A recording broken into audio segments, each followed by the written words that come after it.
Oh, cool, Grim. You're getting things ready, huh?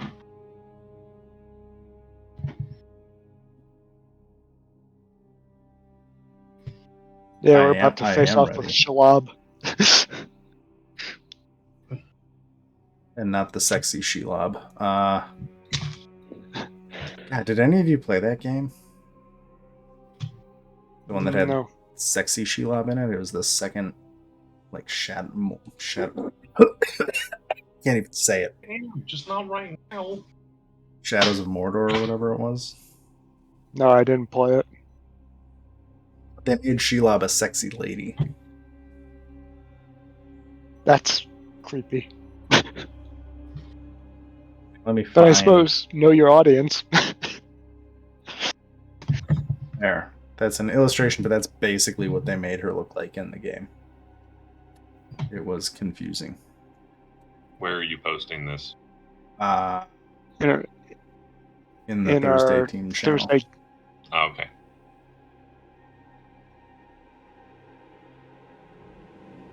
Wow.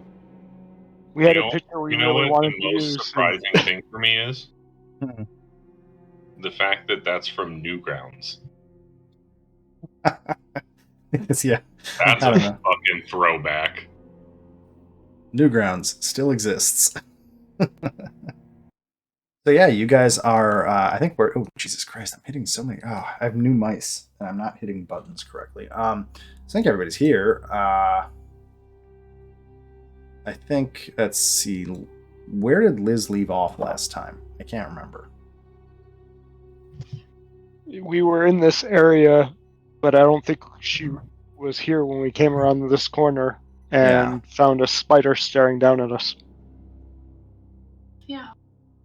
Yeah, so you are in the, you guys headed north from where you had been at the, basically the Malarican dwarf area. You've come into the ruins of the Malarican city. It is covered in webs, and yeah, you guys rounded a corner into this alleyway, and there is a giant spider that kind of saw you and scuttled up into the kind of top corner of this stairway and this alleyway and is looking at you. And I had the bright idea that Liz might want to talk to it, which kind of ended the session. Yeah. Oh, yeah. Well, you should still talk to it. Yeah, because, well, I can speak with animals, but this is a creature right now. It's a beast, which falls under speak to animals. Oh, does it? Yeah. If it was a monstrosity or aberration, it wouldn't. But giant spiders are just big damn spiders. Oh, yeah, okay, beast. Maybe I should go into the... change the name. It's no longer a giant spider. It's just a big damn spider. Yeah. Big bitch. I'm just using a charge off of my staff. Yep. Wow.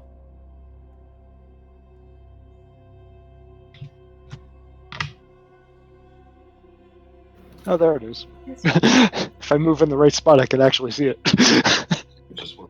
I'm excited to hear Ray try and speak like a spider. God. It's just like... He did pretty well with the divination poem, though.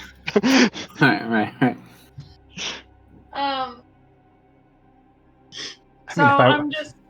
If I wanted to be a dick, spiders can't talk because they don't have lungs, but I'm not going to do that. Maybe she's just do a little spider dance. It's true. Yeah, just dance around, and that's how they can... They tippity-tappity with those little legs of theirs. Throw your pallops up and wave them around. Yeah. What was that? Did we talk about that book last time? The Adrian... Yeah, we did. The Adrian Tchaikovsky one? Yeah. Children That's how they of Time. talked. They would tap. They would tap and gesture. That's how they spoke. So what do you want to say to the spider? Kenku. Well, it crawled up away from us, right? Yes. So it's okay. We're not here to harm you. Yep. Also, we don't taste very good at all. I'm just saying, that's all I'm going to say. It's just like, we're not here to harm you. And I'm going to ask, are you okay? And the spider seems a little bit surprised that you can communicate with it. And I think it does make a bunch of taps and gestures. I don't think I'm going to try and make a vocalization of a spider because I honestly hadn't thought about it. But it'll communicate. Yes, fine. Usually stalking prey. You are too many to stalk. Oh, well, what do you usually eat down here? It points at Gibbles and taps that or smaller. What, me? And then I'm gonna be like over to Gibbles, like, shut up, like just look at him, like, shut up. Well, the spider can't understand anybody else. It can only understand Liz. I know, but the spider just look at, because I'm sure Gibbles is animated doing this. Oh yes, yes.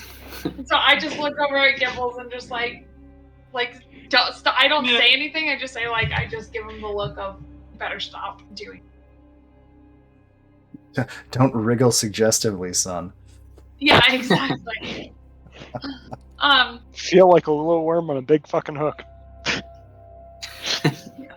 So, is there anybody else down here with you? It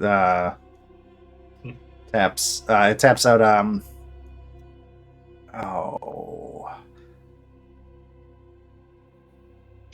Many legs times many legs times many legs down here.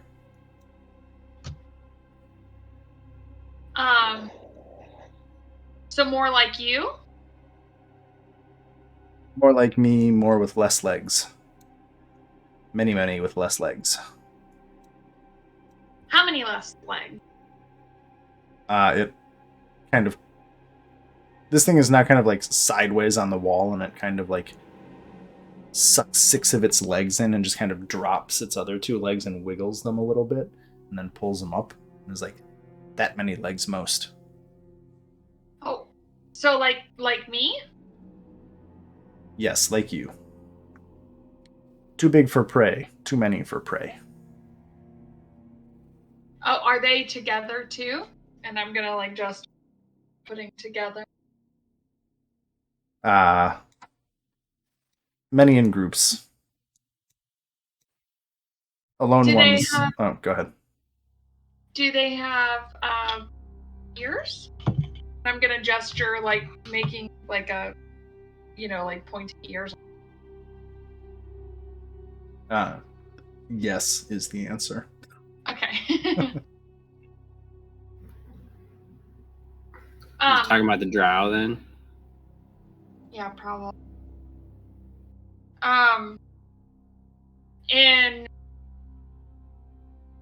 And I'm gonna say, are they friends with you?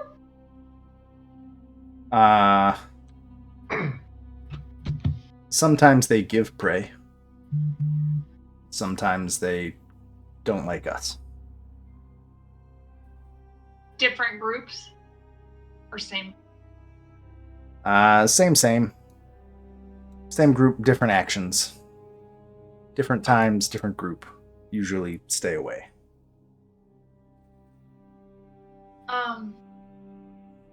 I'm just gonna kind of quickly tell everybody on the side and say, hey, sounds like there's drow down.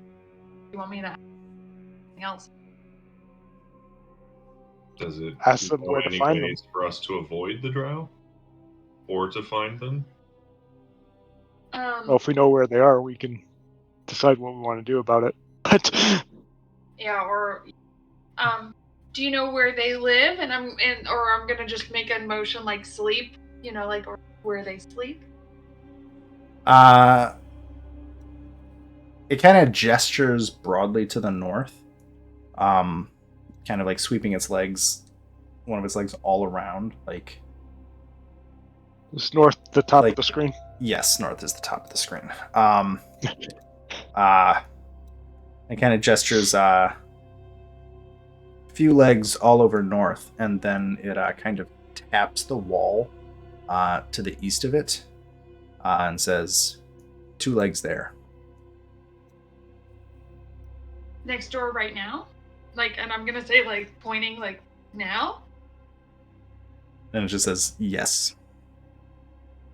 And then I'm gonna, like, quietly Stroud room.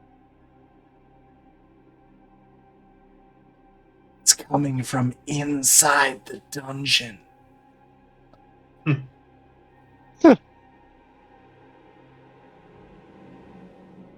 I feel like I should know that reference. I'm just being silly.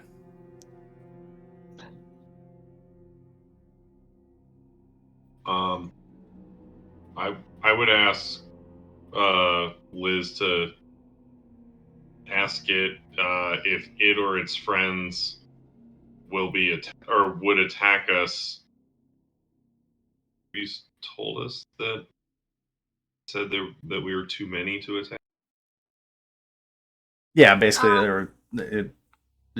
had. Oh, sorry. Go ahead. Yeah, I turned talk. to you guys and, like, you know, he's okay because we're in a group. Gesture. Thank God. But he wanted you. Maybe ask like if we would be allowed to pass through their territory. It kind of steps side to side a little bit, almost looking like it's thinking, and it says, "You frightening now? If you not frightening, not past territory." Like kind of like it's like this spider's alone, and you get the impression that it's like it knows it can't take you. If conditions change.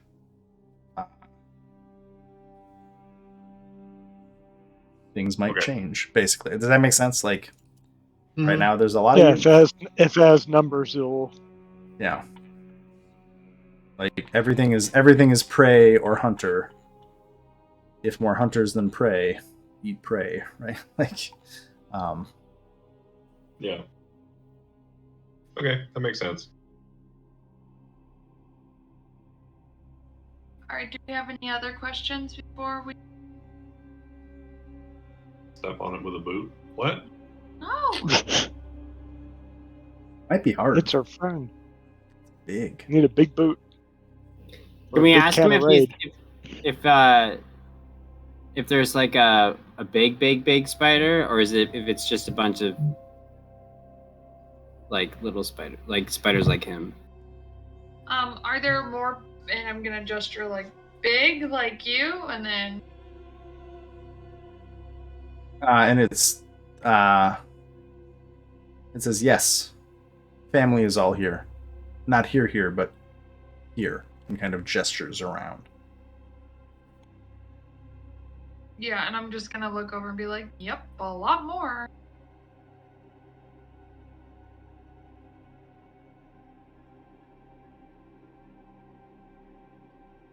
So, Amber doesn't have a question for the spider as much as how much should we be concerned about Drow being this close to Waterdeep?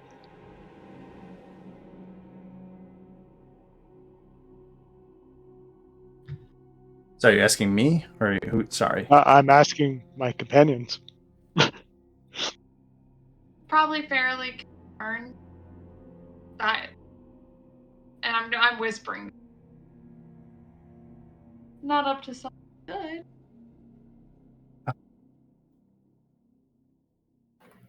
Yeah, I wouldn't. I don't think that's a very good thing. Although I don't quite know exactly how. I mean, I know we're like under and close to Waterdeep, but how far? You know, is this? We're somewhere between level 4 and level 1. Level 4 and level as 3. long as we ignore the map key. We have gone up from 5 and are not yet out. Okay. Yeah. Oh, it does say on the map, doesn't it? Damn it. I'm conveniently ignoring it, but it does. Well played, sir. Well played. He looked at the screen, damn it. How could he? Unless Grim's just screwing with us and we're actually on level 1.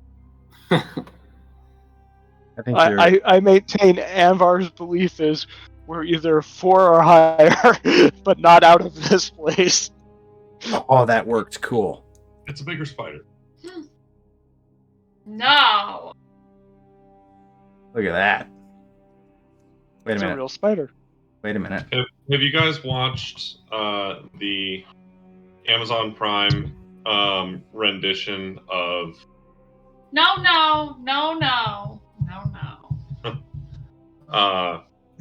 of Critical Role's adventures? Oh, yeah. It was okay. The first episode drove me nuts, but after that it was okay. I All I'm loved think- it. All I'm thinking right now is with this spider, Scalen's hand! Smash!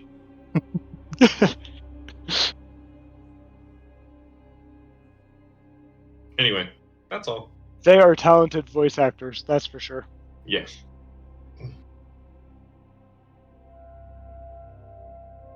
Sorry, I'm trying to do a thing real quick. No, damn it. That's what I want.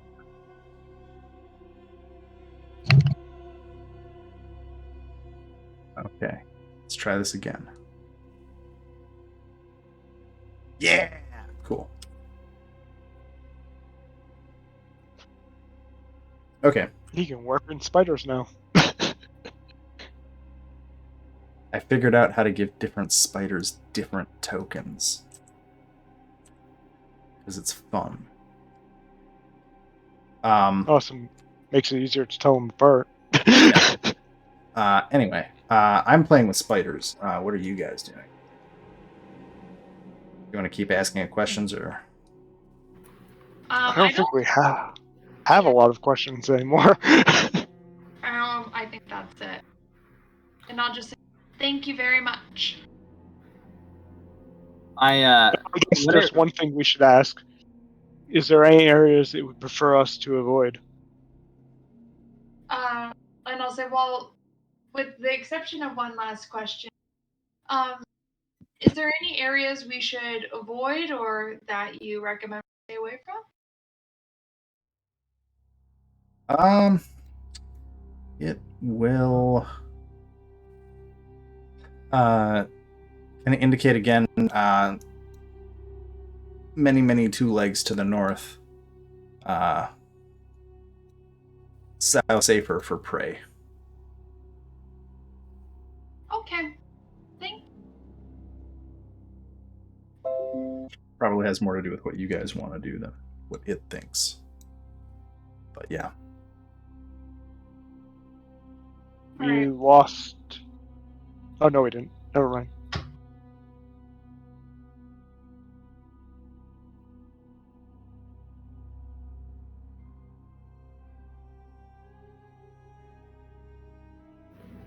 Well, I think we should keep exploring, eh?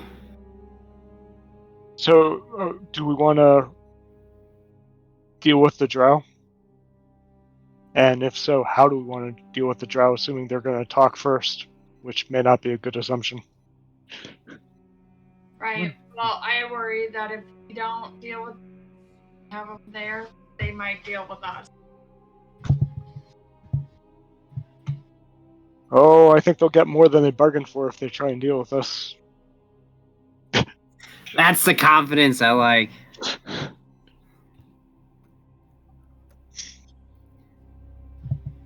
The drow were north of us, they said? North and east. Yep. North Yeah. and east. Alright.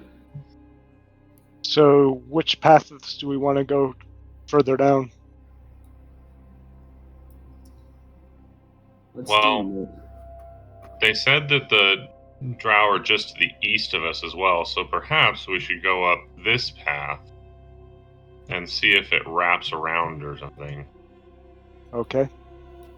Do we want Anvar leading? He's not exactly subtle. I can lead. I'll sneak around. I'll do my Okay, best. just remember, the spiders think you're a snack. I know. Well, everyone get right behind me so that we still look like a group. Well, yeah, I can also, go into the bird and scope out ahead of us. Can you do it as a bat? I can Because be a a bat bat. would be more natural down here than say a hawk. Yeah, I think. Well, yeah, Grim, we got another one we can put in. Hey yo, give me a wisdom roll, though, real quick. Me. Yes, you. Yes, Liz.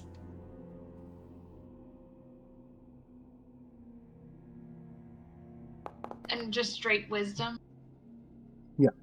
Um, you start thinking about things to wild shape into, and you realize that if you turn into a smaller flying creature and go off on your own, you may suddenly become prey. Oh. Also, So I feel become a like giant flying spider? when there's a bunch And of this- webs Especially everywhere. since the spiders are everywhere too, right? Because there are webs everywhere here, like all of you don't that wanna stuff, fly in there. and it goes all the way up to the ceiling. Like it's So maybe actually become a yeah. spider and just wander around as a spider. Oh! Not the best idea. Yeah, you fit right in.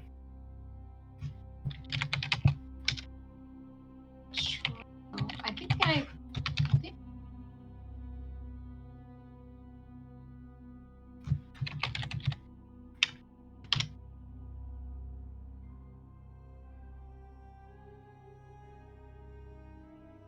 I feel like there was a way to make multiple tokens for somebody, but I can't remember how the hell you do it. I'm sure there's a way. That's pretty. If I turn into a spider, that's what I was looking. Because what's the? Oh yeah. I think I can. I think you can turn into a giant spider. Yeah, I think I can. 'Cause I'm high enough level that I mean, there's CR1. Yeah. There's max here. Yeah, 8th level. Here.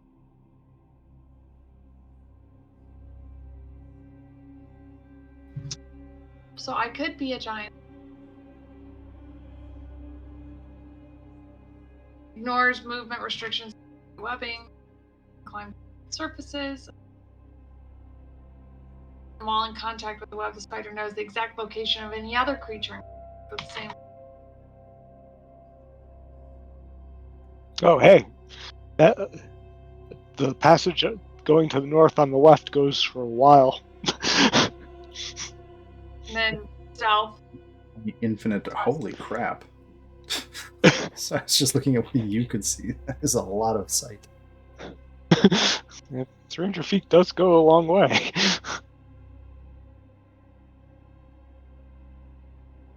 Those, well, Yeah, but I mean, we can just stick together. It might be better.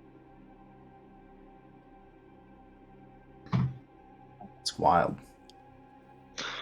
That tunnel is very long. yeah.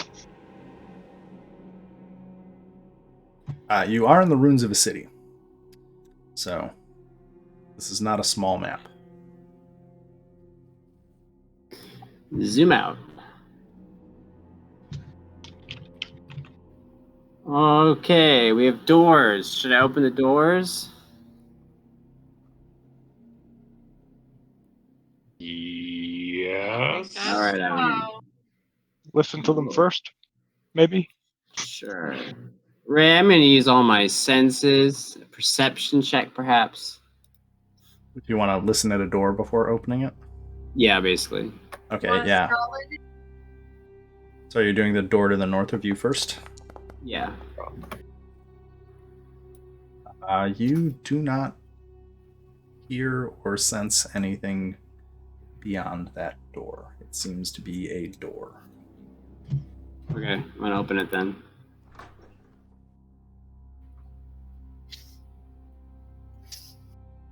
You find a oddly shaped empty building that is bereft of any meaningful contents. There is some rubble and broken furniture, but nothing of value or of interest that stands out to you. All right. Keep going. I need 1 second, so just keep going. Sorry.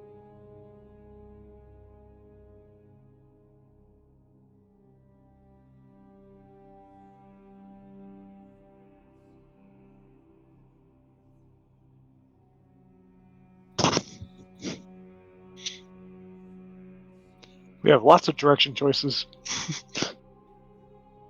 So many. Guess what? He's gone. I'm gonna go to the bathroom real quick. Just, I don't know when you're gonna open a door that has something behind it, but I'm gonna try and not go too far. So at least until everybody gets back.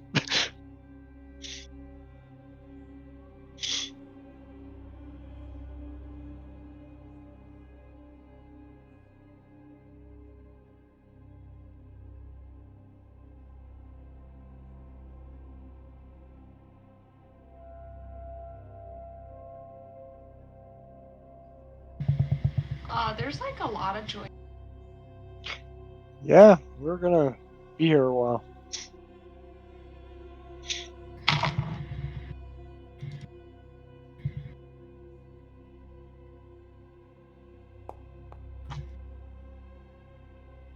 I would like to know what way seems like the right. If I have any inkling.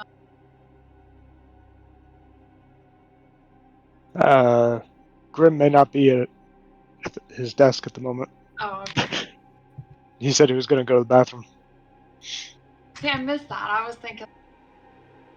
Yeah, apparently I was down. Why I haven't moved Anvar any further. But I figured I would exploit the fact that he's got dark vision of all to at least see more of what we're walking into. There you go.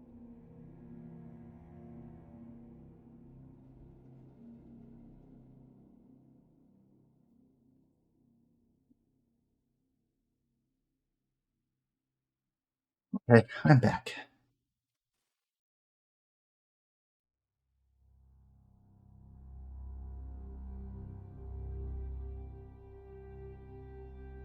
Is Gibbles back yet? Haven't heard anything. Okay. As you guys get, I will say, as you get close to this door, you can hear muffled voices, one voice in particular, speaking from behind the door. Which door are you referencing? To the south. To the south. Okay. Then it started blasting. Yeah. Languages does everybody speak? I have the comprehend languages helm. God damn it. It's just no getting by you. Although I don't think the character sheet recognizes that I have that. I don't. Oh, interesting. So you hear. It sounds like there is a man speaking and recounting a battle with a hobgoblin, and it sounds like the man who is speaking is talking. It sounds like he's delivering this story as if it's to an audience. Okay. I don't suppose comprehend languages tells me what language he's actually speaking in, but I'm gonna say no. okay. I think that's more interesting. You just understand it, but you don't actually know what language it is. Okay. Well, I'll explain it to my compatriots. What I hear. Well, do any of us speak the language? Can any of us understand it at all? I think I speak. No, you do not speak the language being spoken. Lolly, you don't speak it. Gibbles doesn't speak it. Anvar doesn't speak it. Let's see if Teresa would actually know it. Did that thing. Teresa. Teresa actually doesn't know many languages. No. None of you. Well, I guess nobody besides Anvar understands it, and Anvar doesn't know what language it actually is. Yeah, I Does was that- just thinking, like, if one of us asked somebody else, then we would know. Yeah. What's the spell? Mike has compre- I have a guess on what it is, but Anvar doesn't know it.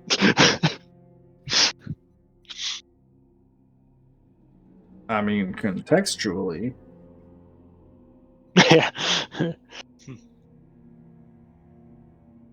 let's see here. For the duration, you understand the literal meaning of any spoken language that you hear. Right. And it's an hour long lasting, and pretty much when it lapses, he just reuses it since it doesn't have charges, the item. Yeah. So, yeah. Yeah, I'm going to say that if you always have it active, actually, that's interesting. I think if you always have the helm active, you're actually never aware of what language you're reading or writing. Or hearing. Sorry, you're never aware of which actual language reading or saying, hearing. Yeah. When you speak and when you write, you can choose which language, but everything comes into you. I'm assuming to you, everything through the helm comes in as if it was Dwarven. Like the helm translates it into Dwarven for you in your head, or like your senses that. That could make it fun to communicate with others. Yeah, because it's like it's tricking you, or it's like it knows you're a dwarf, and the magic senses that Dwarven is your language, and so it just translates everything to Dwarven for you. I think that's fun. Yeah.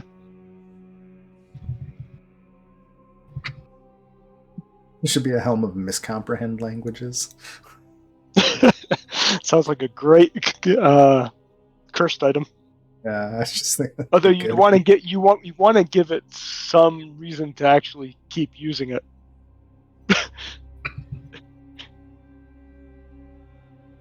Also, I feel like running that would be really fun, but also incredibly mentally taxing. I believe that too. But I always thought that the best cursed items were the ones where you weren't quite sure you wanted to get rid of it. So far, my favorite cursed item is the Berserker Axe. Yeah.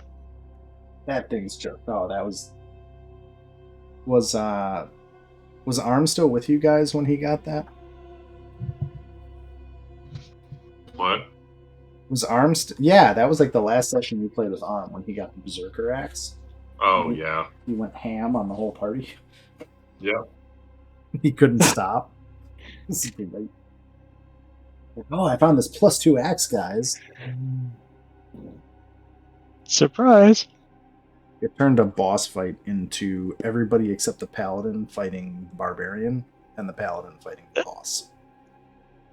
Oh, that's rough. It wasn't great. The paladin annihilated the boss. I felt kind of bad, actually. We should have just let the T-Rex eat the barbarian. Oh my god, that's right. Oh, that was fun. TOA has some good moments. Oh, I had a text message. What's going on? Yeah, we completely lost him. So, would Lolly know anything about the drow? I mean, you'd know a bit. What are you trying to... I think what you want to know is probably more like how I can determine a DC here. He'd want to know, one, do the drow have any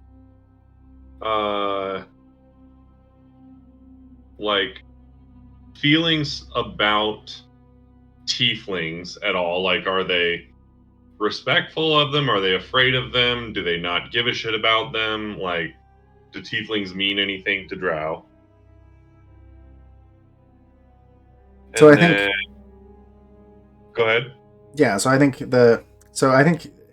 things that you know about drow.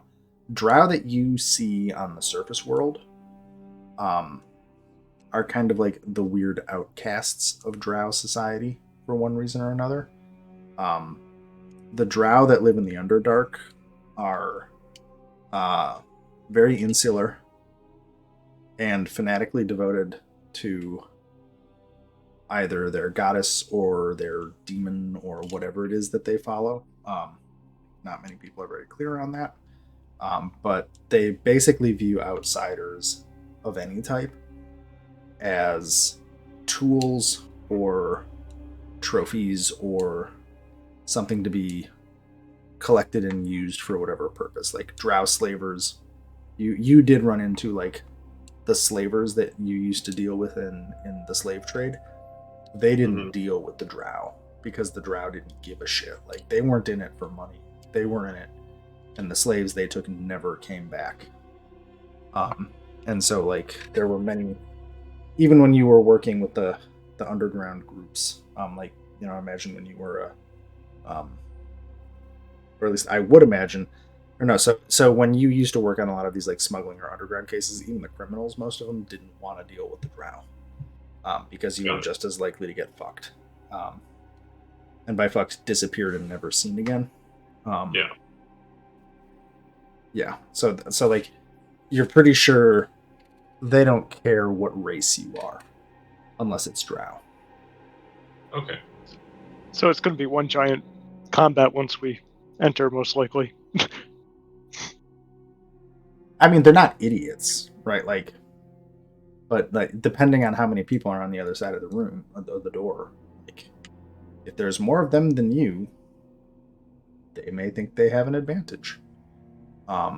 If there's less of them than you, they may react like sane people would.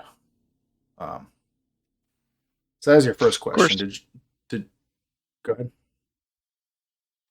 I was going to say, of course, we probably can't talk to them, which is going to make it harder.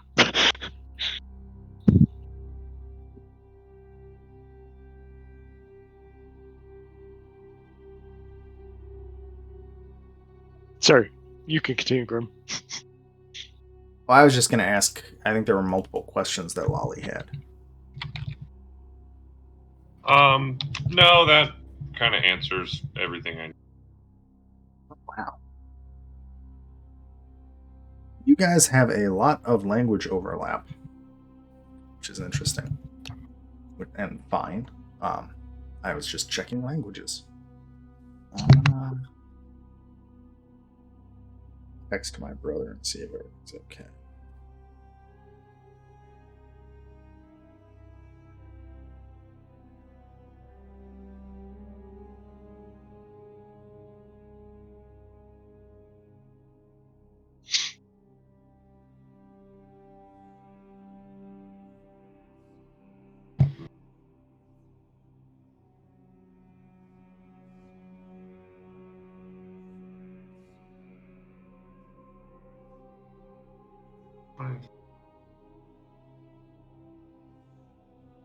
How's wedding planning going, Rio and Alex?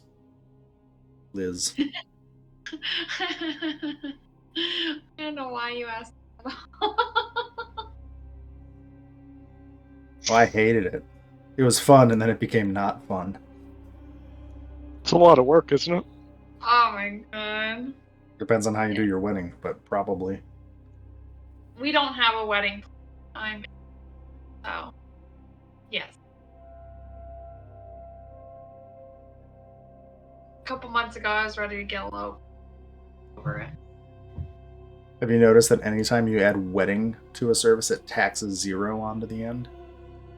Yeah, totally. That's why I'm like, oh, okay. Like for flowers, we're not even doing flower centerpieces or other decorations of flowers. I just wanted stuff for bouquets, boutonniere, and that's it. Like, but boutonnieres and corsages. So like, not like maybe 20 pieces, not even.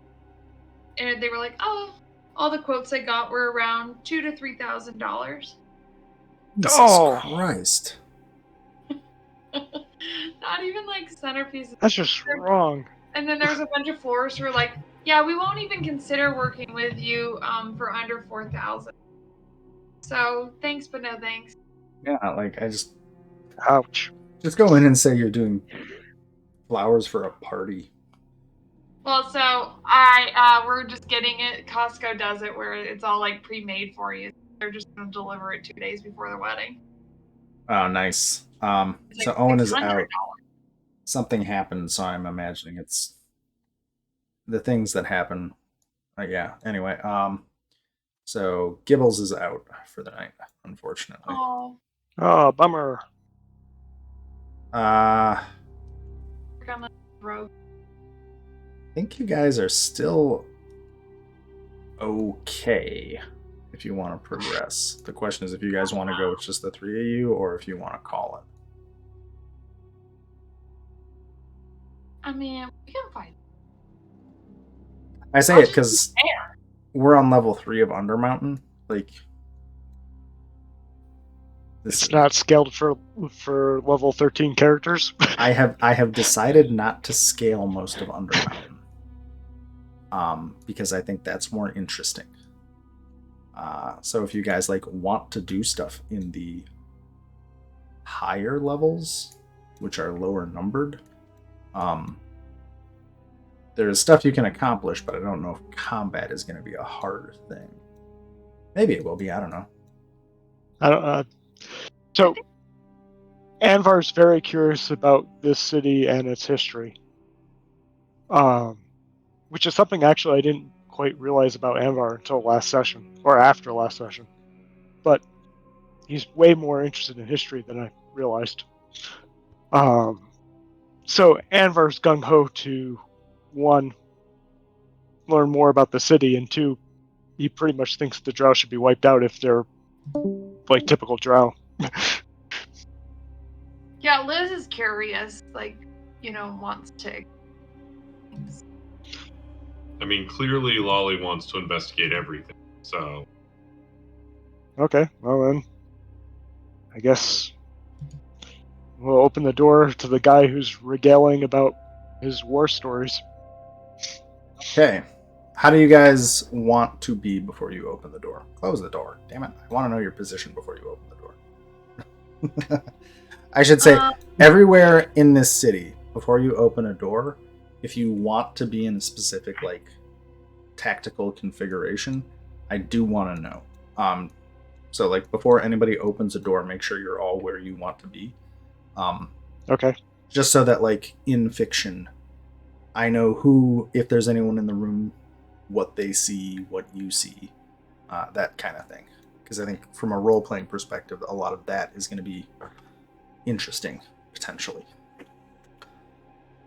So yeah, how do you guys want to be positioned before you open the door? Do you guys want Anvar to be opening it first, or do you want someone who's going to attempt to take more of a role talking? I mean, I think it's probably. I mean, we can just open. I mean, I think it's possible that we open the door together. I don't want to go in like already taking a wild shape because then I feel like that's already intimidating. Yeah, well, I mean, if we were to open it, the only language that I would think that we would really even try to speak in would be either Dwarvish, because we're in a formerly Dwarvish city, or just Common, and hopefully whoever's there knows Common. yeah, I think Common's probably your best bet to try and start with. Yeah, I mean, we can open it up and I can try and say something to whoever's in there. I'm very convincing, but yeah, if they try to attack us, I'm gonna dip right the fuck out behind you. So. Okay, well, I mean, I could be right behind you. I mean, that's fine. But, really, you can move yourself up. What is your AC? 14.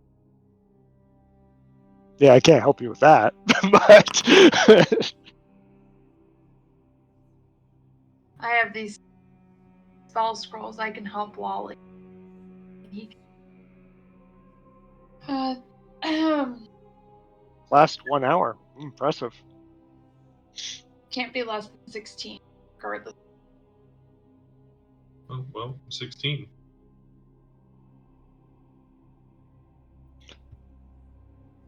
So you're using the spell scroll on him? Yeah. Lol. Your AC is 16 for an hour, Lolly. Yay.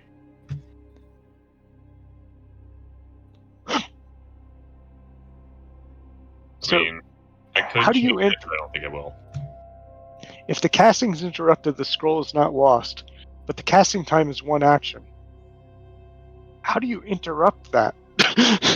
A reaction that would Okay. trigger off of various conditions. Well, yeah, I just figure since we're exploring and I know Lolly doesn't have, like, he's more of a range character, or, like, you know, that's his MO. So I was like, well, he's Yeah. probably protection. Yeah. So, move. So I guess Anvar would be backing up Lolly. And Liz, are you going to stay off to the side? Yeah, I think I'm just gonna stay off to the side.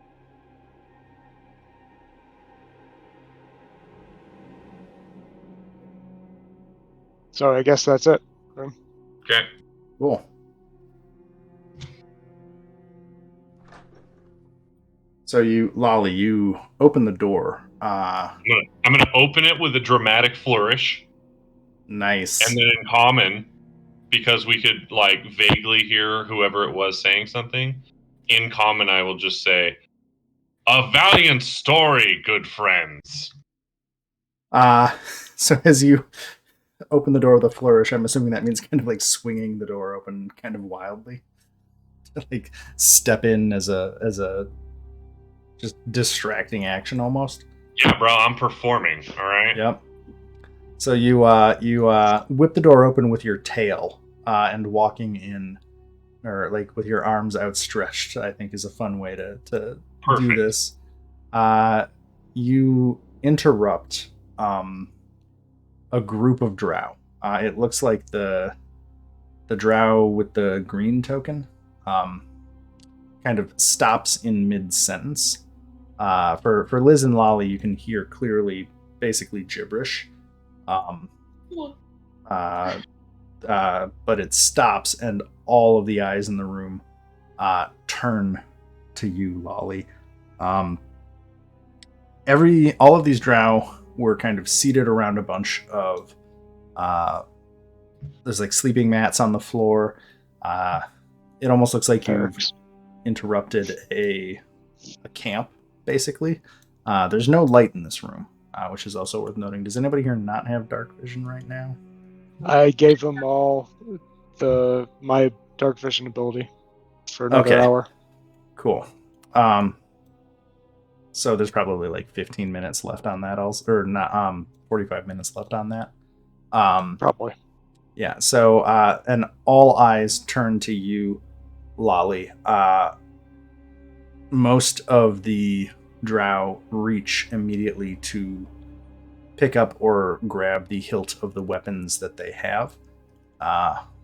They are all armed with a mixture of short swords and crossbows.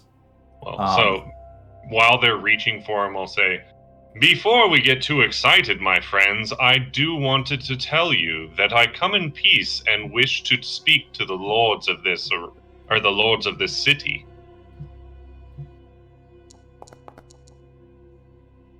So the leader of this group, kind of looking at you and the dwarf behind you, looks around to his men and gestures all of them. He kind of very, very obviously pantomimes, like, calm down. And then he calls out to you, Lolly. And I think, Anvar, you're the only one that actually understands this in the language that he's speaking. He says, "Okay."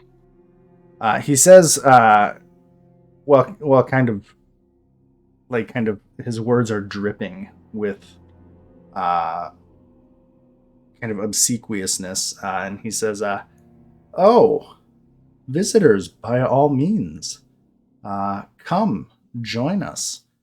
Oh You yeah, can hear that'll my be. story." And he gestures for you to come join the circle of drow.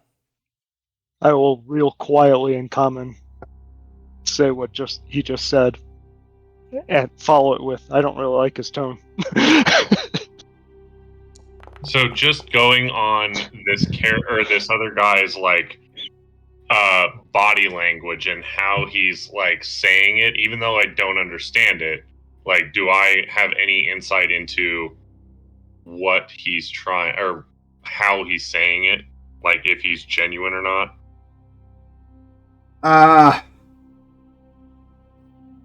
You're pretty sure that he's just trying to lure you into this room. Like you think he's trying to lure you in. You don't believe that there's any genuineness to what he said. Yeah, that's kind of what I thought. I can whisper to Lolly.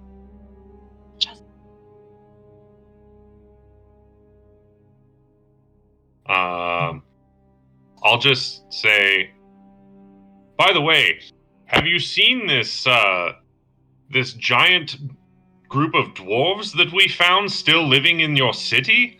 I can't believe it. I mean, we look at this one right behind me. It's so crazy. And then I'll just kind of back out.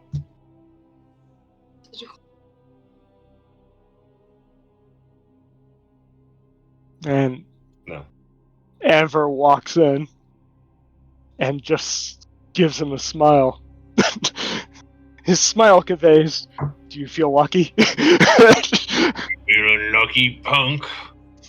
The drow, the captain, or the leader of this group, looks at you, Anvar, as you come in and very broadly gestures for you to come join the group.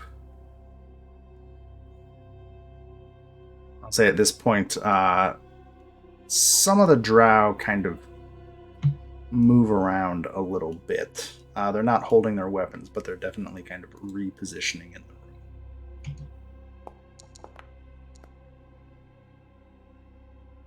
So the second that they do something overtly hostile, Anvar's going to cast Spirit Guardians. But he'll come in and make sure he's nice and close. Yeah. For no distinct reason, can this guy roll insight?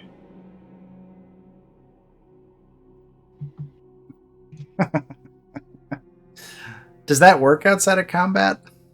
I don't know, but I'm gonna start blasting. Can you link the ability for me real quick? I'm gonna roll it, but I just want to make sure that it like makes sense. Sure. I'm just curious. Oh god.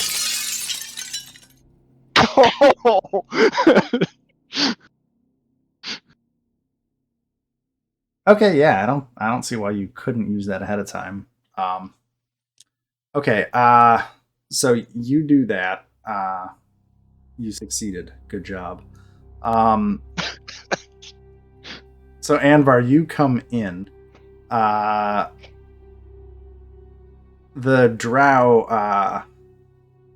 kind of looking at you and Lolly, says to you, Anvar, and what you hear him say is, "Why don't you invite your friend to join us? The story will be more interesting if both of you can hear it."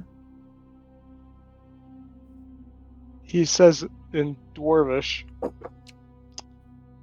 "He can't completely understand you, so I'll have to be translating to him. He's good where he's at." Okay.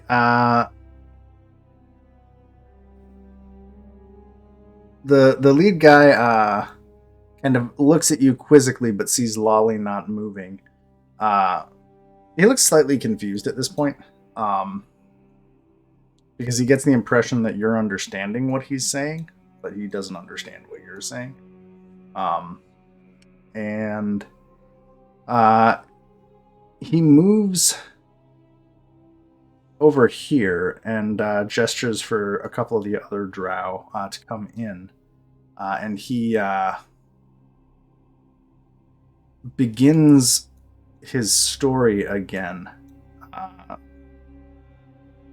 talking about this hobgoblin, and all the other drow are just kind of staring at him. Lolly, what are you doing? Anvar will quietly, as he's telling the story, say it in common to Lolly, basically. Yeah. Can this guy see? No. Okay. Liz, I'm assuming you're actually not visible right now due to Yeah, I can't reasons. see them either. Yeah. Like I'm not gonna worry about the sightlines until somebody leaves the room. So you're kind of hidden. I'm assuming you're kind of like pressed up against the wall. Yeah, That I'm makes just sense. kind of listening in right now. Yeah. So Anvar, you're repeating the story to Lolly. Lolly, are you Yep. coming in or are you staying out there?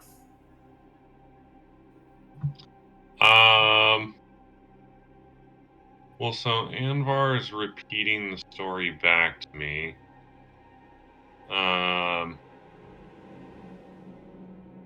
Give me 1 second. I want to look at something because I always forget about.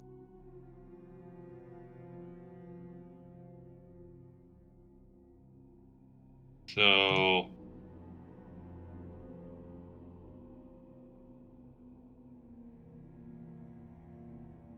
Can't understand me. Okay, never mind. I had a bright idea, but I don't think he'd understand me, so I don't think it'd work.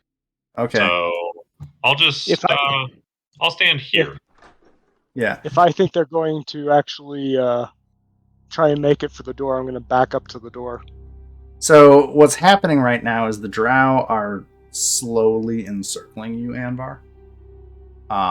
Like not in a obviously hostile way, but like all the drow are kind of like slowly moving and like finding better places to sit, if you will. As their leader is telling this story.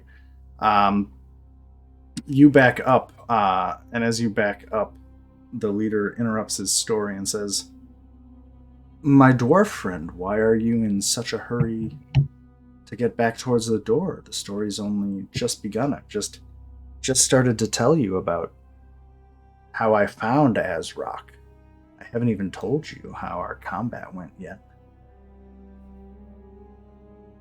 I make a motion of I want to make sure my friend can hear this, understand the story. And okay. I mean, I don't know how well it's going to convey, but that's what I'm trying to do, and I continue to translate what he says after that. And Lolly will be like watching the commander just appearing to be entranced, but then like consistently looking over at Anvar and be listening in and like, oh wow, oh not like, oh yeah, okay, and nodding and going along with the story. So I think I'm going to relate some of the contents of the story, and then I'm going to say what happens next. Okay. Somebody just rolled something. Oh, you just Friend. okay. Perform. Okay. So basically, you're able to glean from this story that this commander, Ranagax is his name. You find out as he's telling the story because he refers to himself a few times. Okay. He's talking about how he was hunting down the captain of the Legion of Azrock.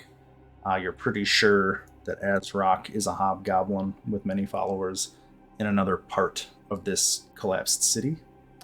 So it seems like there's probably a hobgoblin encampment somewhere. And as he is telling the story, he keeps giving glances and looks to his compatriots. And I'm going to say he starts getting really into the battle of when he came up against one of the captains of Azrock's forces. And he's talking about how his blade was going to decapitate this hobgoblin, and as he is kind of gesticulating and doing stuff. He draws his sword to show how he was fighting. And then he starts describing how he slashes the sword at the hobgoblin captain. And as he does so, the rest of the drow are all going to go for their weapons. Great. And I'm And going our to cast shield guardians at that point. Well, I'm actually gonna started blasting. I'm gonna do an initiative roll. Because I think Okay. like the act of casting, I don't want anybody to have surprise because this has gone on for a bit. Oh my god. They all have names. That's why I just rolled initiative.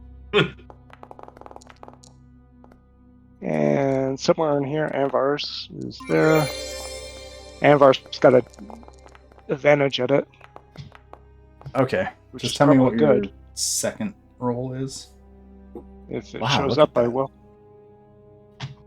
Did it show up? No. The first one. I see the first one. No, it didn't. Let me try again. It might Okay, not fine. invite you. Yeah, let me just do a. Just do a d20 plus your modifier. Yeah, let me look at my character sheet real quick just to make sure I get the modifier right. Minus your modifier, perhaps. Come on, show the character sheet. Thank you. That's straight 0. So. Give me a d20. See, it's hilarious because No, Lolly, even better. I mean, it is better. By oh god. True. Lolly is also a straight 0, whereas Kellic was like a +7 or 8 or something. Okay. Well, you moved up 1 in the order, so that's nice. Hey! Okay, so I'm gonna start this. Wow, I love how the guy who made this map named every single drow. That's fantastic. I mean, they do all have names, but like, I don't know how you know it. Okay, so the first one down here, what is he gonna do? He does not have a very clear line of sight. What can they do? Okay, they can do that, and they can do that. So there's no light, and you all saw them, so he knows that.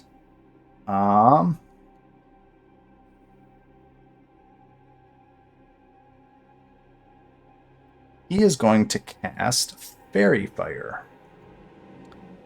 And he is going to hit Lolly and Anvar. So I think you both need to make a dexterity saving throw. To see if the Fairy Fire affects you. I think I have advantage on. Well, you passed anyway. Because it was a okay. DC 11. So you both save on your dexterity throws the Fairy Fire.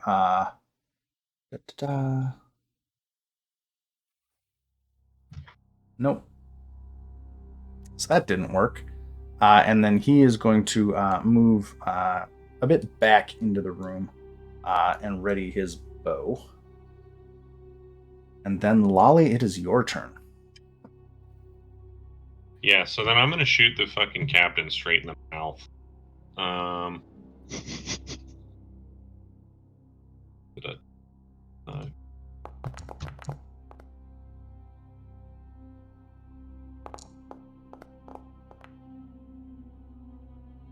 Okay. The 16. So you shoot at him, and he, having his sword out, is able to kind of. The sword doesn't matter. He just kind of dodges as this whole thing is going, and the attack misses him. Carry on.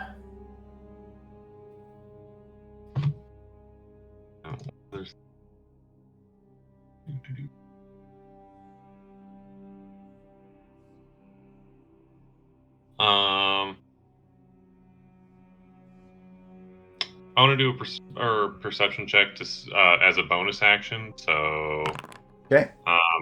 Want to do a perception check as a bonus action to see if there are any hidden creatures or objects in the room.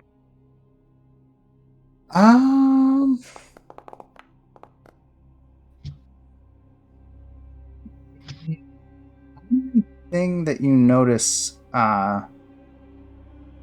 is that the captain has a very fancy obsidian scarab. An obsidian scarab brooch. Brooch? I don't know how you say it. Maybe. Brooch. Um, Yeah, maybe.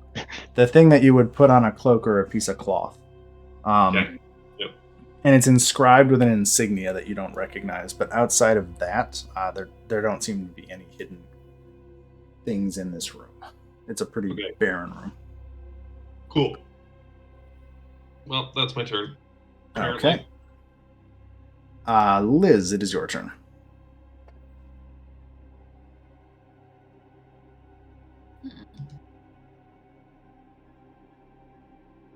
On the What you choose. creatures within range.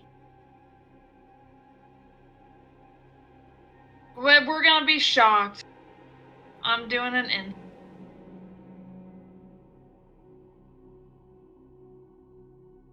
You're doing a what?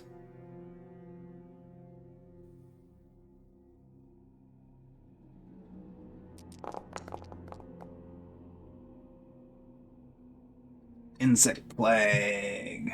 Because it actually doesn't see. It's a 5th level spell, but Yeah. anyways, you don't have to actually. It can go around corners. It can go around corners. I think if you want to put it there, you're going to actually have to be able to see the point that you cast it at. Okay. I can move here, but I know I'm gonna have to do so. Yeah, that's fine. So you can definitely cast the spell there and summon all of these insects. Each creature in it, when it appears, must make a Constitution saving throw as you swarm this place with insects. So I'm gonna have to make a bunch of Constitution saving throws here, aren't I? Let's see, in 24 piercing damage. Okay, so the top guy.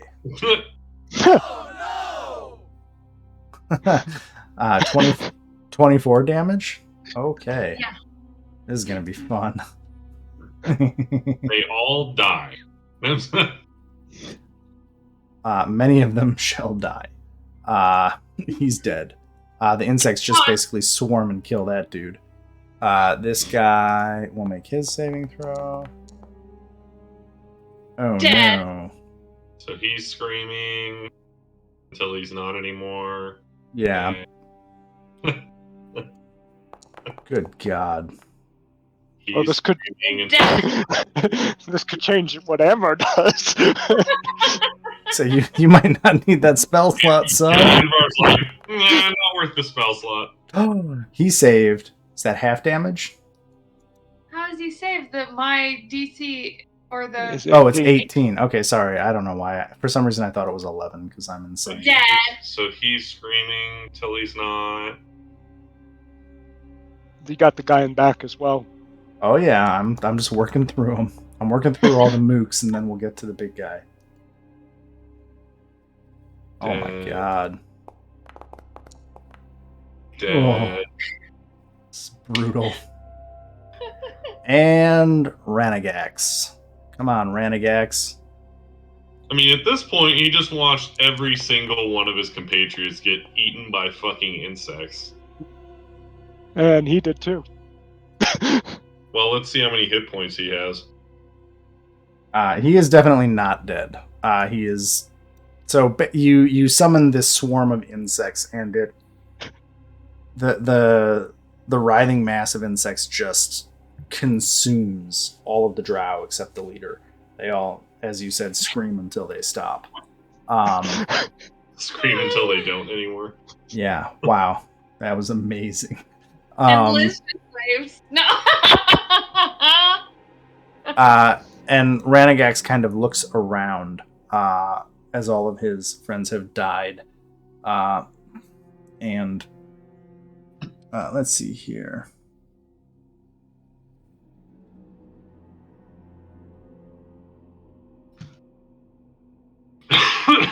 Okay, so that's what he wants. Sorry, I'm just double checking the character a little bit so I have some idea what to do. So he looks around at all of his dead compatriots. And the other thing with this spell is that it's continuous damage, isn't it? Yeah, it lasts for a while. For 10 minutes. So he is being covered by these insects, and they are chewing and boring into his flesh, and you see a kind of crazed grin come across his face, and he tightens his grip on his scimitar. Short sword, I guess. He's got a short sword. I think he should have a scimitar. I'm going to call it a scimitar. And just kind of grins maniacally at the three of you. Liz, what else? Do you have anything else on your turn? No, that's Okay. And then Ranagax gets to go. It's difficult terrain. He's in difficult terrain, isn't he? Yeah. yes. Well, that's fine for him. I should look at how insect swarm work. Insect plague. Creature takes the damage. Creature must also make the saving throw when it enters for the first time on a turn or ends its turn there. Okay. So he is going to. I guess the fairy fire is gone, huh?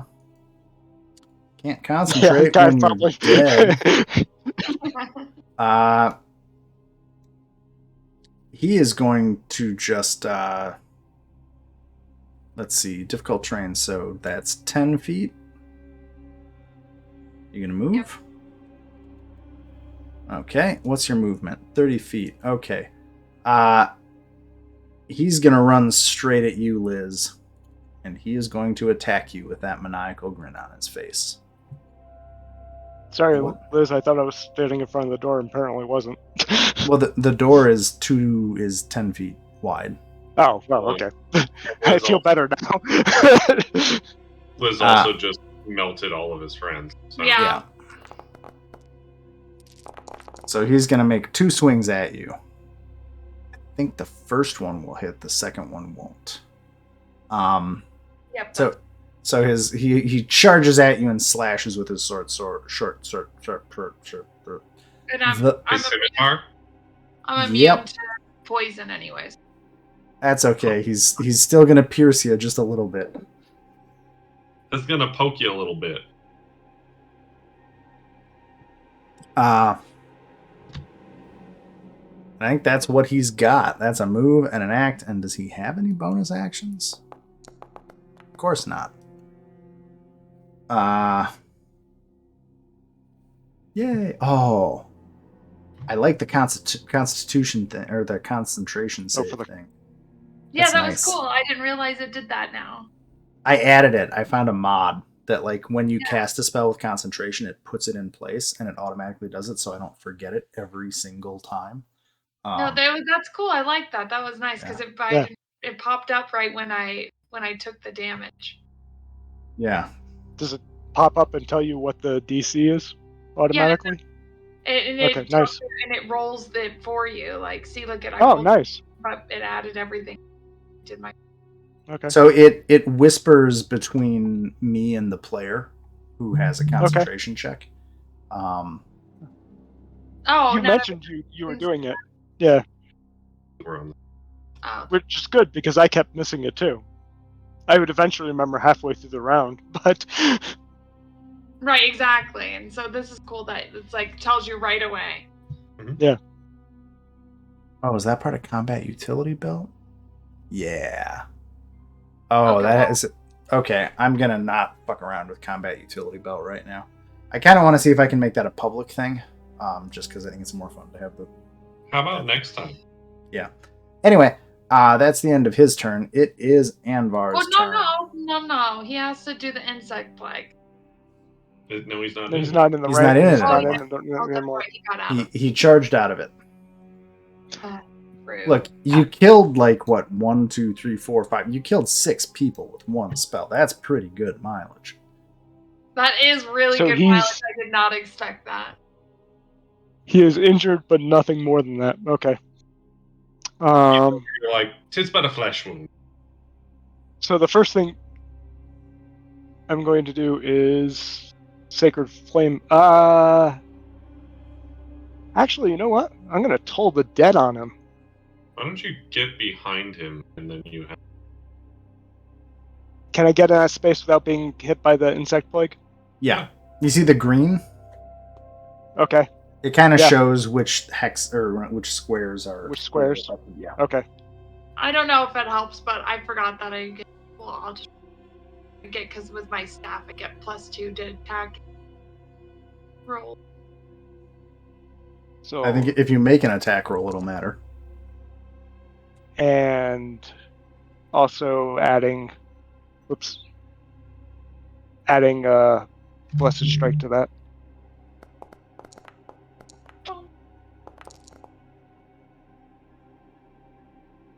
Holy crap! I made a save. Is that a all or nothing spell? I think so. It is all nothing to spell, and that damage isn't accurate because he's injured. Well, he passed the it's- save, so it doesn't Oh. matter. Okay. Yeah.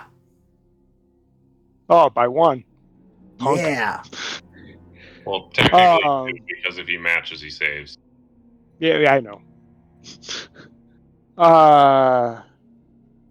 And then because it wouldn't be a combat without this.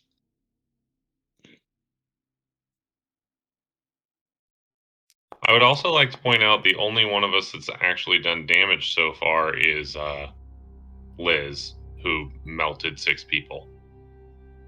So the spiritual weapon appears in the square that Anvar used to be in, and attacks the captain, and hit an AC 28. So I'm assuming it hit. Smack. Yeah, that'll hit him. This is this last time too, when it switches to the spiritual weapon, it won't let me switch back to Anvar. That's weird. Have you tried hitting escape? Yeah, that exits me all the way out. Oh.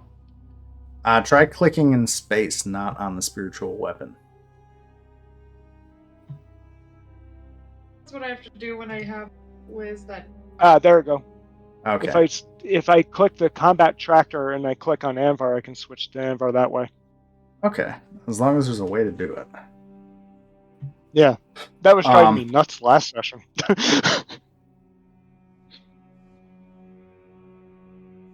I'm applying. So anyway, yeah. Dead. You're applying death. I'm applying death. So that will take us to round 2 with Lolly. I'm going to disengage back to there using my bonus action, Okay. and then I'm gonna shoot him.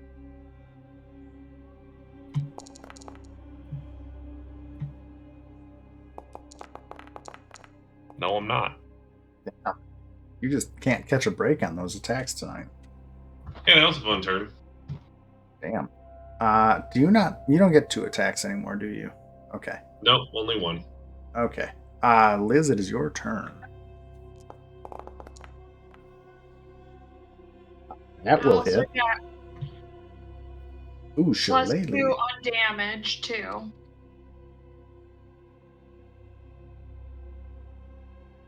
Okay. So it's a bonus action to cast shillelagh, and then you'll whack him with it.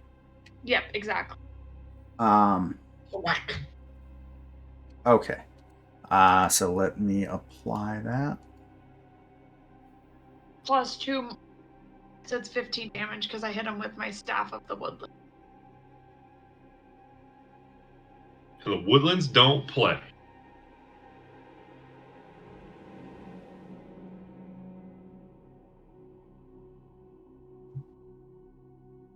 Okay. Sorry. I'm just reading things.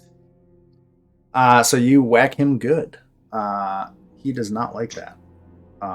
But he is. Liz is our most effective player. Yeah, Liz is just killing it. He is Liz still. Go ahead. I just said Liz is super effective. He is tonight, man. Liz, you are technically at advantage for that attack since you're. Oh, depending on what Grim's using for flanking rules. I use yeah. flanking. I guess Okay. I assumed the 23, but yeah, if you want to try to get fish a crit, nope. No crit fish for you.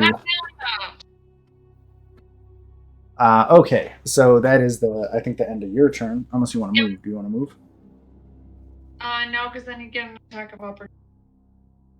Potentially. Okay, so then it is his turn. I can speak into English. He is going to kind of glance around. Anvar, you're just covered in armor, so he's going to just kind of.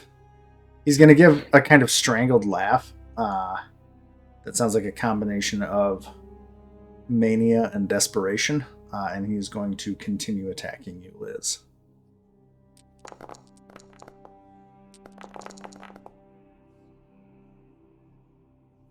He's got a 14 and a 17. So I think both of those hit. Yeah, so you'll take both of the piercing damages. And then I think he's going to move a little bit. He's not leaving engagement range because he's smart enough to not take an attack of opportunity, but he's just trying to reposition a little bit. Oh, hey, concentration check. Yay.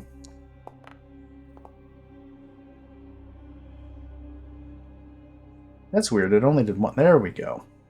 No, I hadn't done both yet. She's I had just Yeah. one. not sleeping. Awesome. You passed both. I was Anvar. doing it from, I'm doing the applied damage from the little area. Okay. That's Anvar, it is your turn. Going to move the spiritual hammer to the other side of the door and then swing at it. Which you said you actually built this into this thing, right? It has the attack is on your character sheet, actually. Okay. Give me 1 second. Should say just like spirit. I spelled spiritual wrong. Spiritual weapon attack. I'll fix that. Oh, open that damn token. There we go. So under inventory or... Yeah, it's under your weapons and inventory. There it is. I don't know why it's not showing up in the HUD. And there we go. It says it's not equipped. Is that why it's not showing up in the... Oh, that's weird. I can just cast Damp Spell again. No, I just hit the equip button, so you should be able to roll it from the HUD or from your character sheet. I just, don't know what I'm doing. 24, that's a hit for 12. You smack him, but good with the spectral mace. Anvar moves over one, and then we'll attempt a different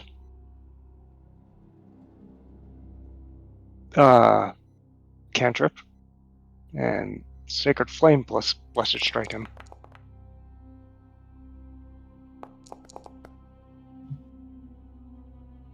Okay. Oh yeah. He's got a good deck save though. He is a drow. Okay, so he'll take that, and he'll take so 21 that. total. And he is dead. So yeah, your spectral mace and your sacred flame with its bonus radiant damage kind of smash into him, and he just collapses to the floor. Twitches once or twice, still with that weird grin on his face, and then dies. Oh, we broke him. Wally wants to investigate the body and see, he wants to first of all grab the brooch and look at it and see if there's any identifying marks or anything that would give him clues as to what it would be used for. Like maybe is there anything that implies rank or something? Yeah, I'm looking something up real quick. I'm going to be right back. Grandma, I don't know what you were worried about. I one-shotted most. I can't believe I did that. Oh, you did dump a 5th level spell. Well, yeah, I did. Cool. But I mean, it usually doesn't go that well. It's usually it's like That was disappointing. I am going to do something real quick. I'm going to get a piece of artwork. I just have to put it in the right place. Gaming, tabletop, my campaigns, ambitions. Save. Because I have the power to do this. I want to go to assets. Art. Add item. Swear to God, I'll be done in a second.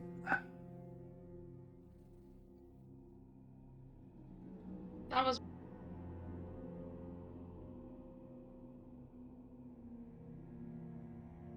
Ah, Now we're up to seconds.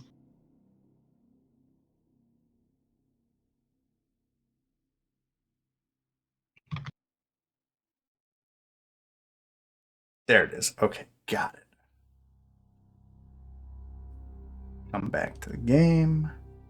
Go to the journal entries, create an item. Drow amulet.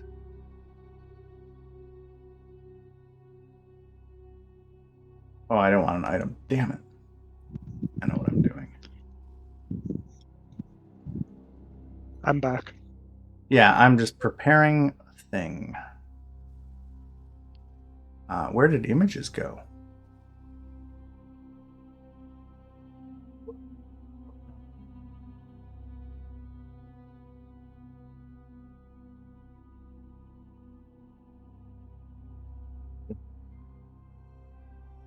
I used to be able to create journal entries from images.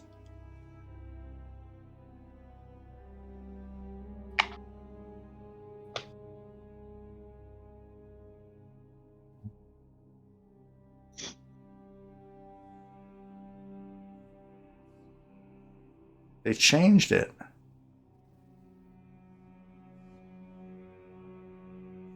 How do I make an item an image? This is annoying.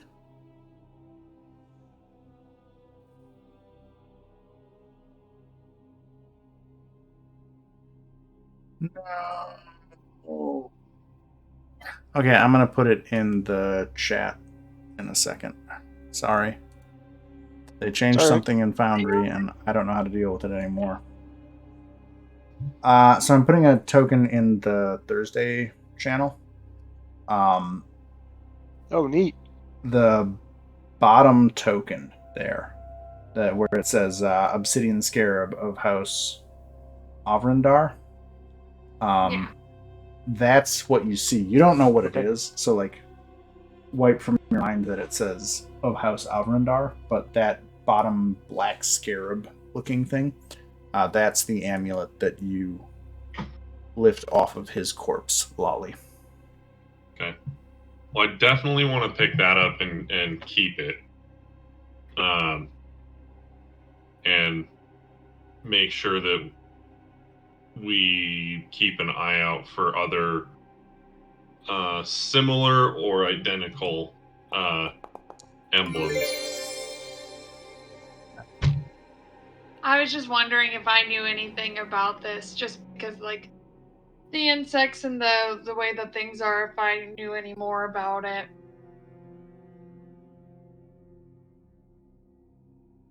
Cool. I can give you an item that looks like this. Nice.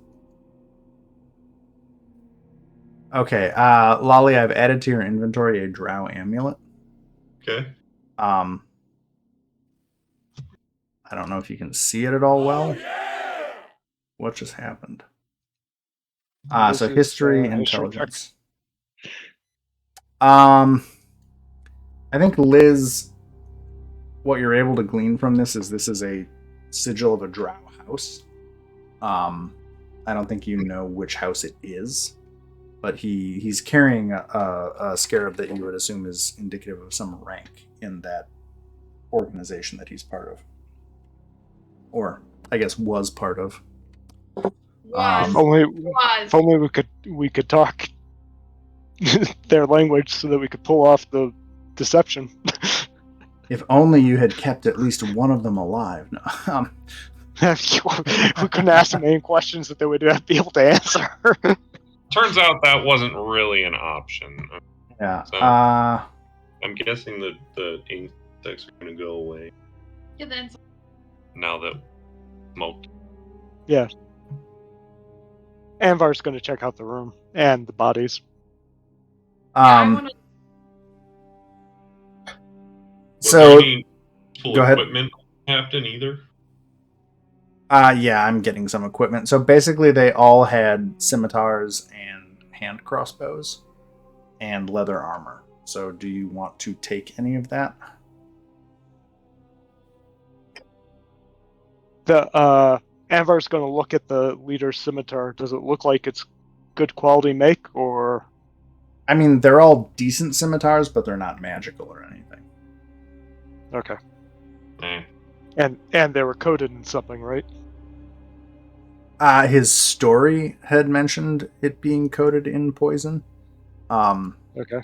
You don't see anything in particular about them.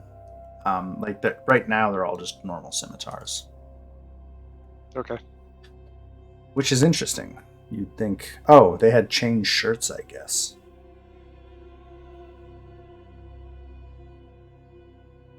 Oh, that's cool.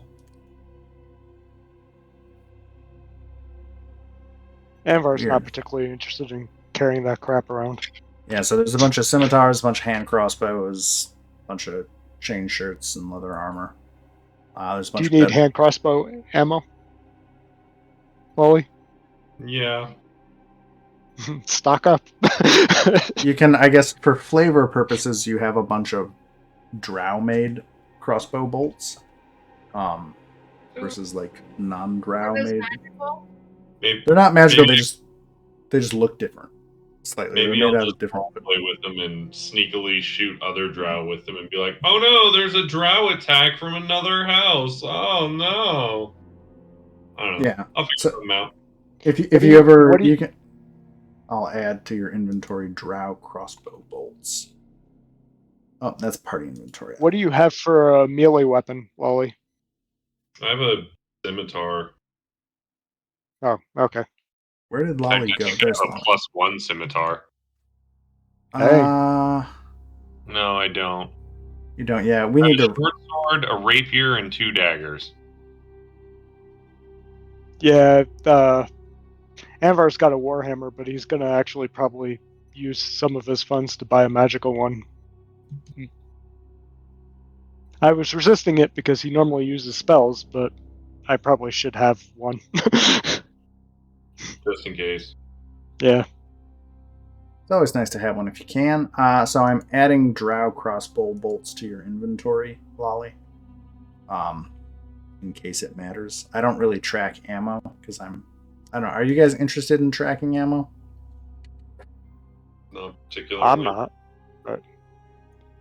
I don't find. I was mostly asking for story flavor. I wasn't asking for to cause trouble.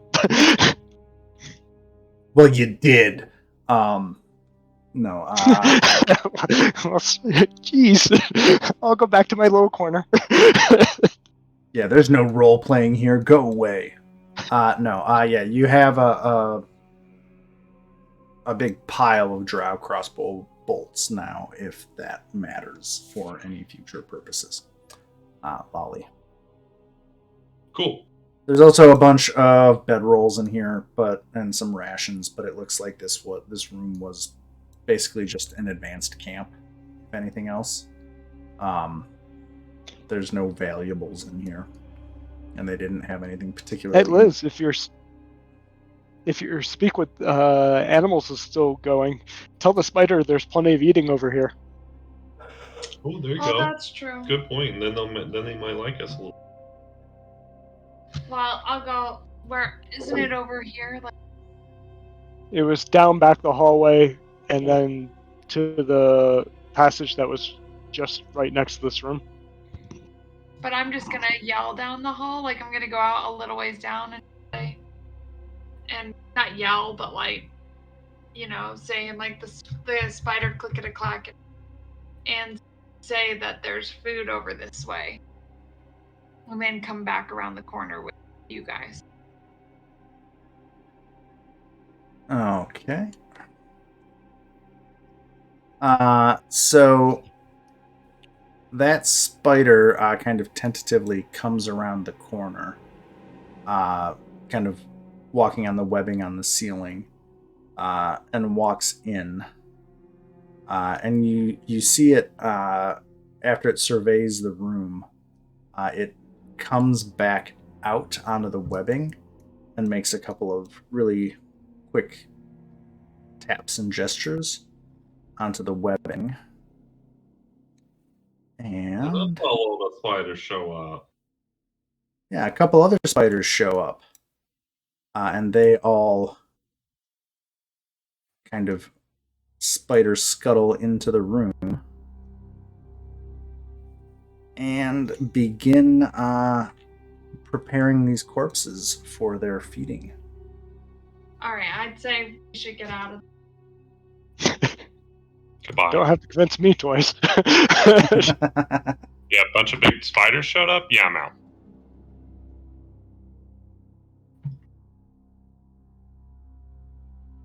Let's see here. Let's do this. Was that door open or closed? To It the appeared east. to already be open. It should have been closed, but yeah. And as you guys are moving on, a couple more spiders show up. Wow, lots of them. There's a lot of spiders in that room now, kind of getting ready to chow down. And the first spider that you had talked to, Liz, indicates its thanks, as you have given them quite a feast. Okay, so Lolly, you're heading that way. Into that room. Where is that room? That's that door. Anvar will try and stay close enough that so if someone starts talking to him, he can at least interpret it. Yeah, so as you come into this room, this is a much more barracksy looking room. Lolly, as you come in, you're not quite sure why those drow were hanging out in that other room, because this has actual bed frames and chests all about the room. There is no one in this room, but there are quite a few beds, quite a few chests next to each beds, and this absolutely looks like a barracks. I want to go search all the chests. So you make your way through. There's about 10 chests in here. It looks like each chest, they're unlocked, and they each contain what looks like some sort of black uniform. It's pretty nondescript, just a black cloth kind of tunic that you can use to cover yourself in a cloak. So it looks like a bunch of sets of clothing to help disguise yourself or blend into the darkness. I assume it's drow shaped. Drow shaped? I mean, it's humanoid shaped. Oh, humanoid shaped. And it's just a cloak? A cloak and a tunic. Or is it actually cloak and a tunic? So, like, enough to Well- basically cover most of your body. Okay. Well, I'll grab one set of those. Yeah, Anvar will grab a set as well. So will Liz. I Okay. assume we encourage the other two, if they were Yeah, here, you to all do have it as well. you all have a set of these uniform / tunic cloak combos. And then Ollie will ask Anvar if he will open the next door. Sure. Anvar's going to try and listen to it first before he opens it, though, Okay. and see if he senses anything. Hey, that's a pretty good roll. That's a really good roll. Oh man. Wow, you have quite the perception. Legendary perception. You hear dust and cobwebs from beyond the door. Okay. You'll open up and walk through. You find Looks yourself. like it leads. kind To of back border? out. Yeah, you're kind of back out in the corridors of this underground city. Anvar, this all looks relatively familiar. Like this is all. Is combat still up? Let me close that. Because we are not in combat. Yes. So this definitely looks. I'm gonna delete your weapon. Damn it. Too many things going on. Gibbles, go away. Screwing up my. There we go. Okay, so yeah, the architecture of this place is familiarish to you. It's definitely dwarven, and you are in a corridor again, not a room. But beyond that, the style is so old and from a different clan. There's not much more to say about it right now. Given typical dwarven strongholds, do I have an idea of what direction we need to head in to get to the center? This whole place looks like it was carved out of a natural cave. Okay. So it's kind of hard to tell. Like, one of the benefits of dwarven architecture is that it's kind of confusing in that sense. Like, if you don't know the layout of a dwarven undermountain home or whatever the correct stronghold, term is, you would know where to go. Yeah. Like you need to be part of the clan that built it to know the layout of the place. But you do know that the spider told you all that there were more two legs to the north. Right. By the way, Liz, before you keep using healing potions, you should ask me to cast healing spells. Well, yeah, I was thinking about that. I was like, oh, I didn't want to cast a spell myself. I have Cure Wounds, but I do too, and you can upcast it to whatever you want. yeah. Oh, okay. I didn't realize. I thought you would have to use spell slots. I didn't. Yeah, well, you would, but spell slots are renewable, as opposed to a potion which we have to spend money to get or find them. That's true. I'm just worried about what we're gonna come up against next. There's just I was trying to conserve spells. Okay. I'm gonna go to the bathroom real quick. Sorry, guys. No worries. Yeah, I thought about doing the same thing because I have Cure Wounds, and I was like, oh, okay. But then I was like, knowing, well, I mean, I have plenty of cantrips too. I guess I don't push them dead. Yeah, I'm less concerned about conserving first level spells, which is why I was willing to drop a first level spell to extend the dark vision for another hour. Yeah, I think you have more spell slots. I think. We should be pretty close, I would think. I have 4. Yeah, I only have. I didn't think that spell slots left, but I only have 4 to start with. I mean, I guess. Yeah, I only have 4 first level, and I've used 1. I would want to hold on to 1 first level spell slot because it's one of my get out of jail if I'm in trouble spells. I've gone through a fair amount of my second level spells already. Yeah, I haven't gone through any second level spells at all. 5th level, yeah, because I love it. I'm saving my 6th level slot for we can get home. Yeah, and I have the 6th level spell for the wind walk in case we're like Okay. real shit. Like, and we're just like, we need to get out anywhere but here, Yeah. I have back. a 7th level massive area effect spell also. Ooh. I think Undermountain is my new favorite module of D&D because I have no idea where you guys are going to go and you have no idea what's in it, and it's kind of hilarious. Yeah, it's kind of fun that way. I mean, it's not a perfect mega dungeon from what I understand, but it's kind of fun to explore something different. Look, it's mega and it's a dungeon. Yeah. Anyway. I think Justin was implying that it was a little linear for his taste. Oh, shut up, Justin. I like Justin, but whatever. Like, yeah. Whatever. He's definitely got his set of opinions, and yeah. Whatever. Let's not turn this into JA, the live stream. Yeah, okay. Okay. But I think, Anvar, you're right. I think I'll go back. I'll do a... Retconning? Yeah, I am.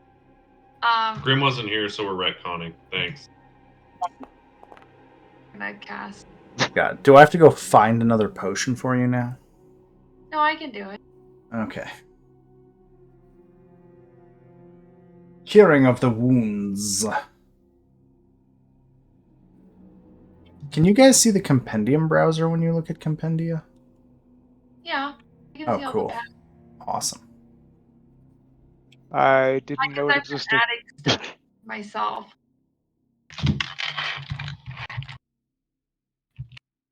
Oh, you know, Anvar, you know Fallen from that server? Yeah. I have like a huge thread talking about Foundry with him, and I don't really understand his issues with it. Like I saw that you started the thread, and I wasn't brave enough to go into it. we actually talked today. It's just like I don't know Okay. what to tell you. Like, turns out he likes Owlbear Rodeo as his platform, and I'm like, I don't know what to tell you. Like, yeah, you have to do work, but like, I don't know. Yeah, someone else was talking about the Bear Rodeo. I can't remember who. I'm But- not going to use Owlbear Rodeo. I can't stand it. Anyway, Well, and you've spent all the time getting invested in Foundry. Why would you bother? I mean, so you have halls leading off to the west, and Anvar, you are at kind of almost a plaza, if you will. It's not okay. really- Why is the game continually resetting back to a point where there are no people? Oh, God. Okay, yeah. So you have, to describe where you are, yeah, there's the hallway going back to the west. There is, just to the south of you, Anvar, a door to another room. There's a door to the north of you. And then the hallway seems to branch off to the northwest, the north, and the northeast. Do we want to do the systematic guys and do the door on the south before we start moving further north? It doesn't matter. We can do. I mean, if it makes you feel better, sure. Great. I will listen to the door before I open it.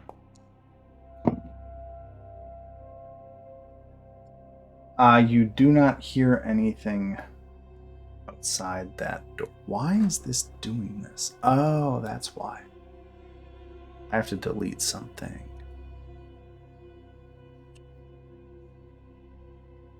Hopefully that'll fix it.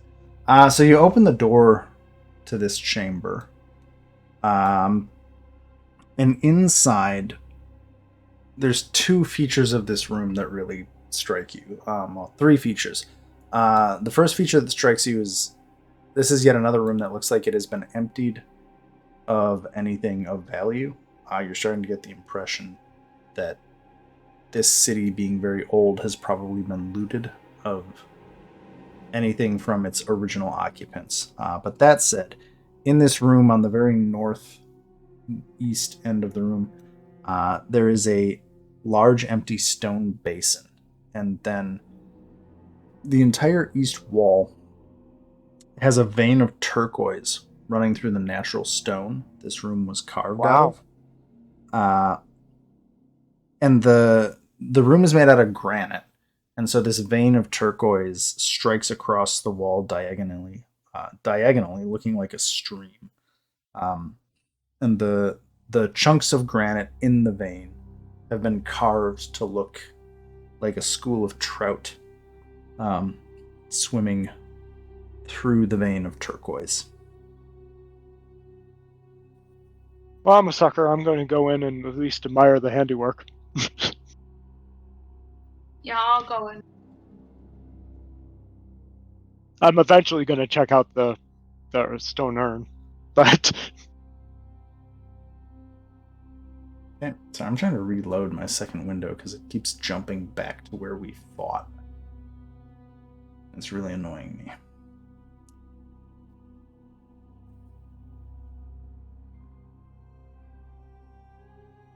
But so you're going to examine it. Are you doing anything mostly in particular? admiring it. Okay. He doesn't want to ruin the work of art, so I mean, he'll eventually go up and check out the stone urn. Okay. The urn is empty. As you look at the fish on the wall, you get the impression. Let me just double check. Gosh darn it. You know what? I'm going to take all of you and I'm going to move you over here. If you see spiders appear on top of you, don't worry about it.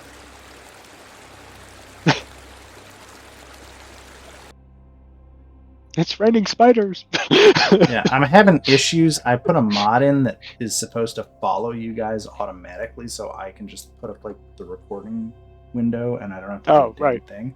But it keeps jumping back to where you guys fought. I don't know why. Because anyway, that's where the spiders were. Yeah. I don't know. I don't know why it's doing it. I might have to test it later. I'm gonna hide all of them. Nope, it's still doing it. God damn it.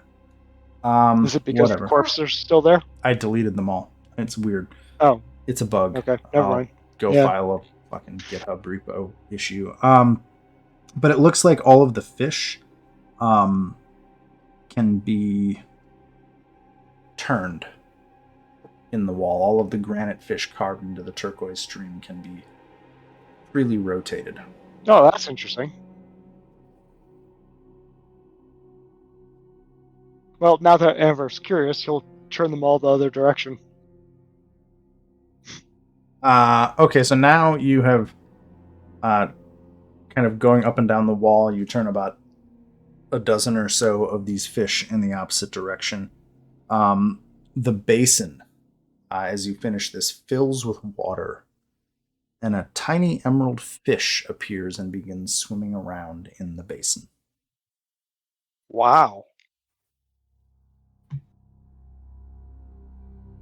Pretty. Emerald, like actually made out of emerald, or just emerald colored?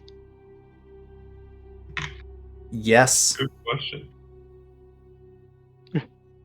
Without grabbing it and picking it up, it's kind of hard to tell. The iridescence of the scales and the kind of movement of the water as the water wells up into the basin makes it hard to tell if it's a real fish or some sort of other construct. Are you attacking the fish? No. I thought it would do something else.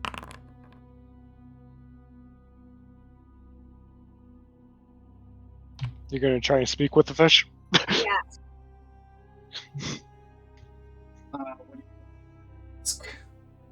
Just like with my lips, like perched, like trying to, even though they're really scaly, so my lips don't really move that way. But I'm gonna.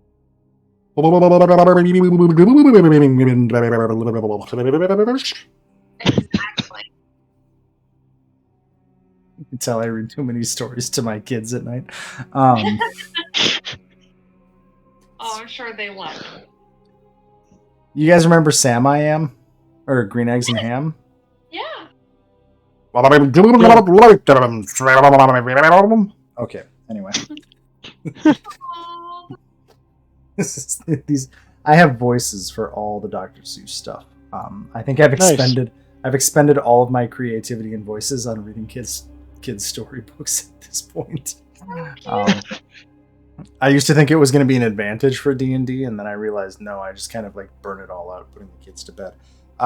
You try to communicate with the fish. It is completely unresponsive to the point that you think it may not even be a real fish.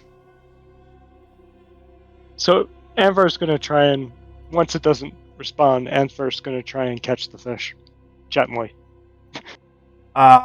Give me a dexterity check.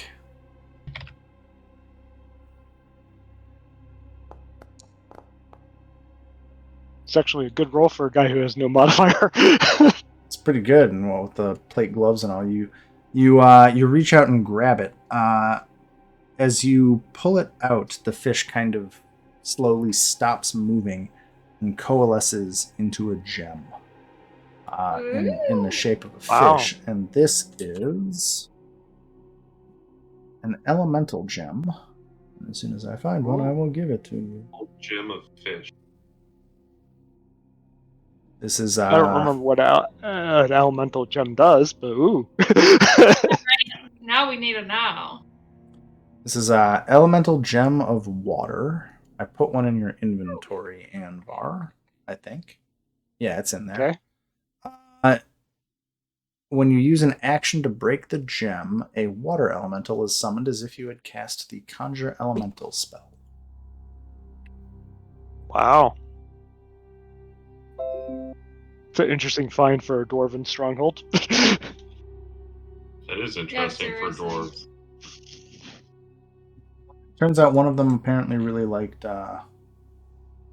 Turquoise. fish. Well, and they were friendly with elves, so I mean, or at least I'm assuming that's why they had the throne, but hid it away.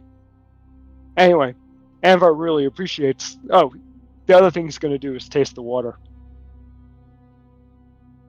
And it's poison. Yeah. Make a Constitution saving throw.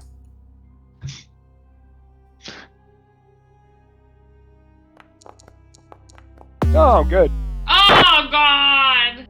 It was looking good there for a second. Till it wasn't. You're fine. It's water. Psych! Well, we know what a 1 does for my con save now. Every once in a while, I just have to make you make a save, even if it doesn't matter, because it's funny. So, not to waste the water, Amber is going to turn all the fish back. Okay. As you turn them back, as you turn the last one, the basin slowly drains until it is empty but damp. That's a neat feature. See, it's funny because our in-person DM that we used to play with, every once in a while would just like say, yeah, so make a perception roll. And you're just like, God damn it, what happened? And he's like, well, you failed the perception, so I guess you don't get to know. It's such a Like, great technique. Two sessions Yeah. later, you're like, I break the gem of water elemental, and then he's like, what water gem elemental? What are you talking about? Motherfucker. It's the joy of using random rolls to keep tension. Yep. You can only do it so often, though. You Well, can't. and typically I only do it as the GM rolls, which is significantly less effective when you're online. Or I could do something like this.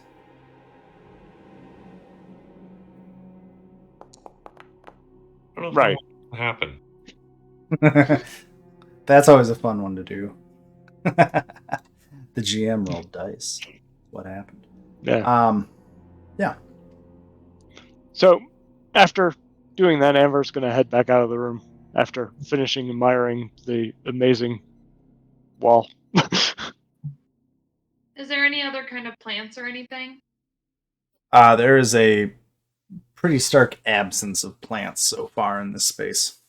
Okay. You're in the bowels of a dwarven stronghold right now. Well, that works. Okay, that's a different way to use the director. That's nice. There's another. So, Amber's going to listen to that door. Continuing the trend of why the heck not? Give me that sweet perception roll. Let's see here.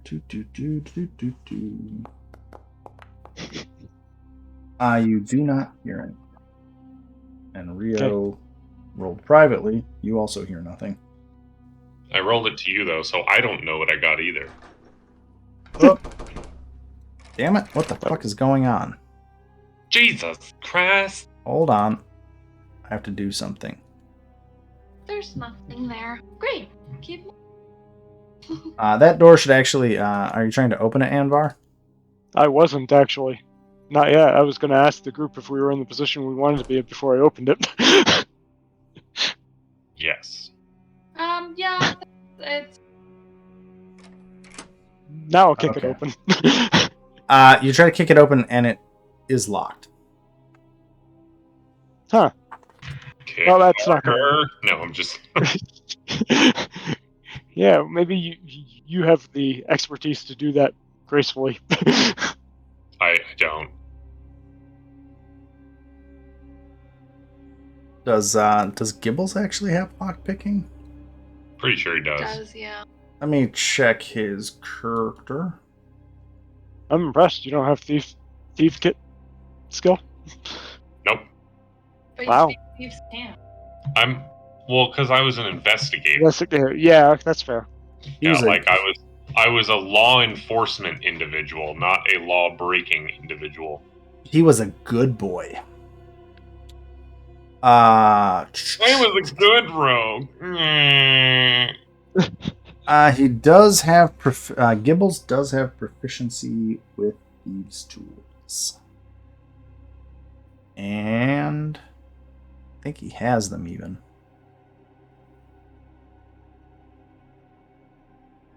He doesn't, but I'm assuming he actually would, because it seems silly that he doesn't have them. Yeah, why would he not have?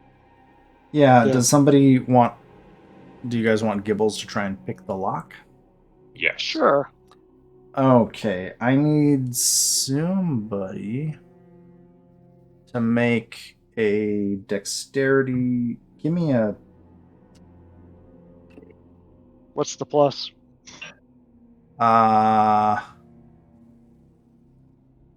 This is a good question. If you have proficiency in thieves' tools, do you add the bonus for that You add your proficiency modifier. to the modifier? So somebody roll a d20 plus 10. I'll He do has it. he has a dex of 20, so he gets a plus 5 modifier, and then he gets plus 5 proficiency, right? So it's plus 10 total. Am I doing that right? Sounds like it. it. Okay. You did it. He unlocks the door. What the? And then warps away to where his secret place is. Disappears. And then he's stealth away from us again. He goes, "Ninja vanish!" and disappears. Ninja vanish jutsu. So I'm impressed anything was actually is still that? yeah, the only feature in here. So this room is completely empty, except for a 3-foot tall oval mirror hanging on the western wall. There are. The mirror is carved, or the stone surrounding of the mirror is carved with almost lifelike spiders that kind of trick your eyes into looking like they twitch and crawl around the mirror. Yeah. That's interesting. You wouldn't think you would find something like that here in a dwarven stronghold.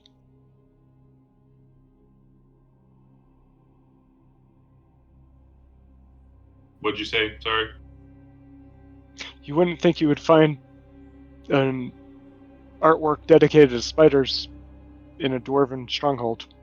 Well, we didn't Maybe think somebody we'd was find upset. a water elemental like wall either. So this place True. is full of surprises.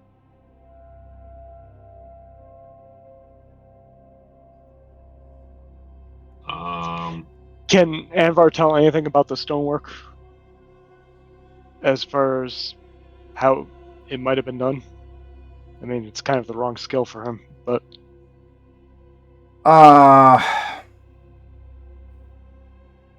The stonework of the room is entirely the Malarican style that you've grown accustomed to, but the stone surround of the mirror itself is completely alien to you. To the point that you Okay. don't even know who would have carved it. Yeah. Besides, So, probably not dwarves. Yeah.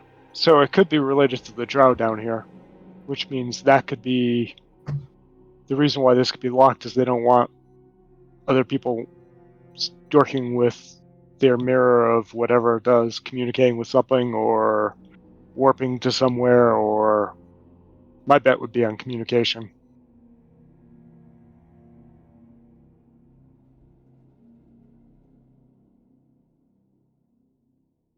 but Are there any pebbles or anything laying around? This room is actually clean. So Anvar no. pulls out Sorry. a copper piece. I was just thinking, seeing if the surface is solid or if it's perhaps a mirror that can transport you somewhere. He'll walk. Oh well, he'll hand you the copper and stand back. Okay, well, Lolly will just lightly toss the copper piece at the surface of the mirror. It sails through the air and with a clear metallic ringing sound bounces off the mirror, falls to the floor, kind of right here. Is there any visual change in it at all? No. I'd like to do a perception check to see if there's any like noticeable like buttons or triggers or like levers or anything. Looking over the very creepy carved spider stonework, you don't see anything that looks like it would. Sorry, I yawned mid-sentence. You don't see any levers, buttons, etc. From where you're standing, it looks like the frame of this mirror is just eerily carved stone. Okay. Anvar will pick up his copper piece. Go to the mirror to pick it up? Yeah. Okay, so I'm gonna do this.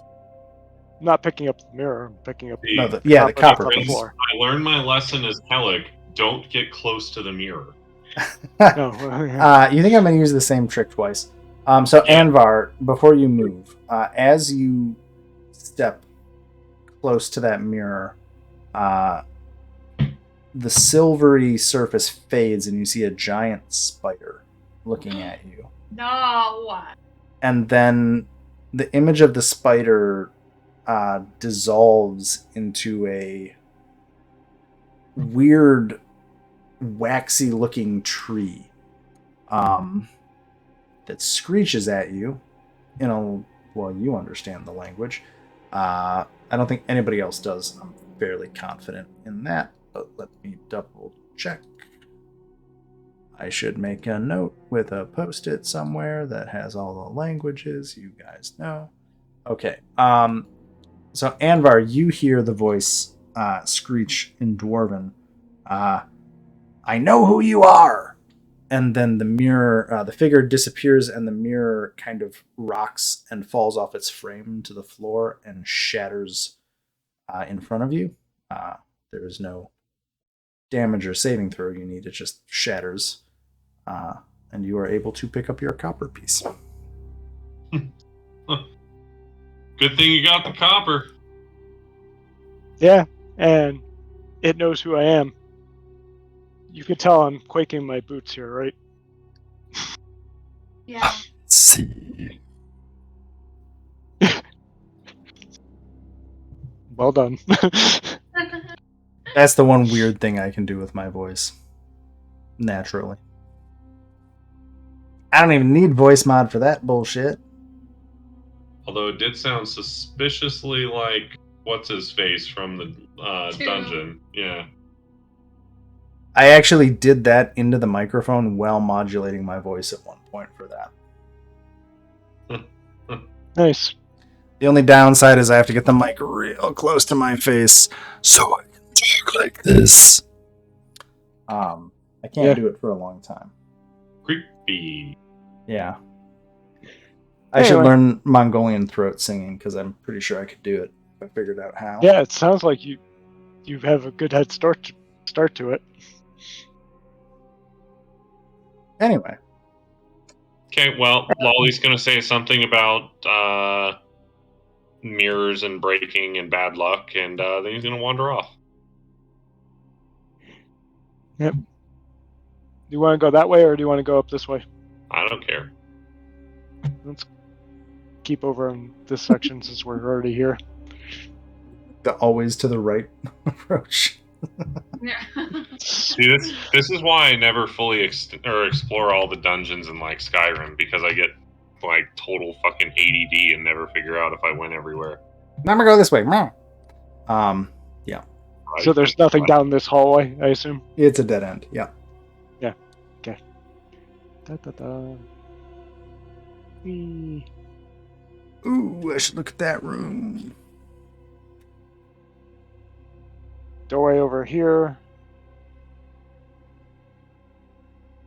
Anything else in this hallway we should be aware about before keep moving?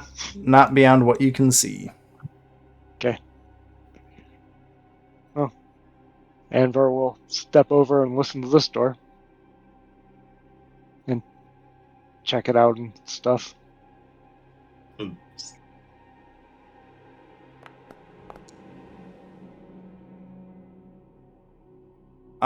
You don't hear anything behind the door. You hear a slight rustling sound from the north. Anvar will hold up a finger and point north. Where's Gibbles when you need him?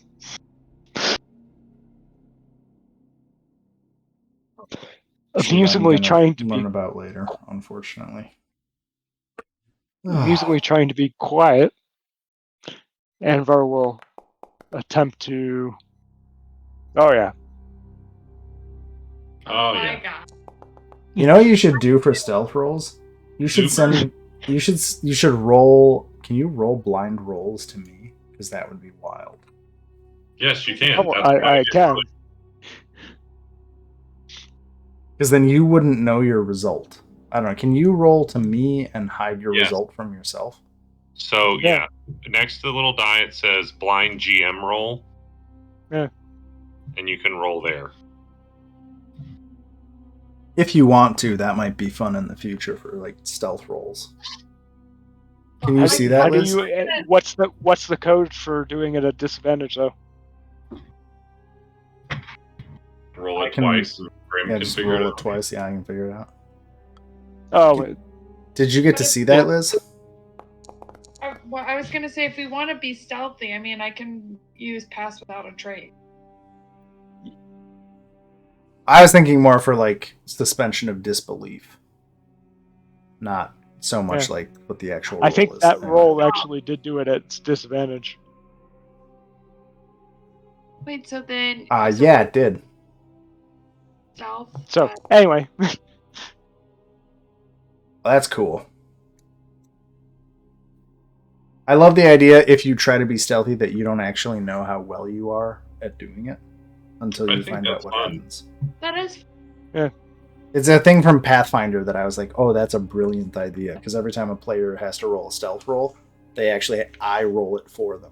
And they have no idea what the result is. Which is like, there's I'm a lot being of sneaky. checks that sort of fall in that behavior. Insight, Yeah. perception, they all could fall under that. Do you really want them to know the players to know how good they are? But the downside is, I mean, you sort of want, at least I do, I mean, part of the fun of the game is being able to roll. So, I mean, it's... I feel like stealth in particular is a good one so that you assume that your character is being stealthy, but you don't actually know. Anyway, okay, so Anvar, I'm going to go with 5. Liz, I know what you got because you rolled it to me. Yeah. So Anvar's going to slowly creep that way. I assume it's not going to take him long to figure out that he's making plenty of noise. You don't know that. He's in plate mail. He's assuming he's making noise. Okay, Mr. Metagaming.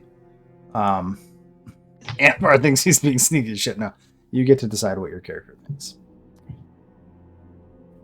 I could have rolled a 20 and both dice Grim, and he would have assumed he was making noise. There. Oh, I like this. This is fun. Okay.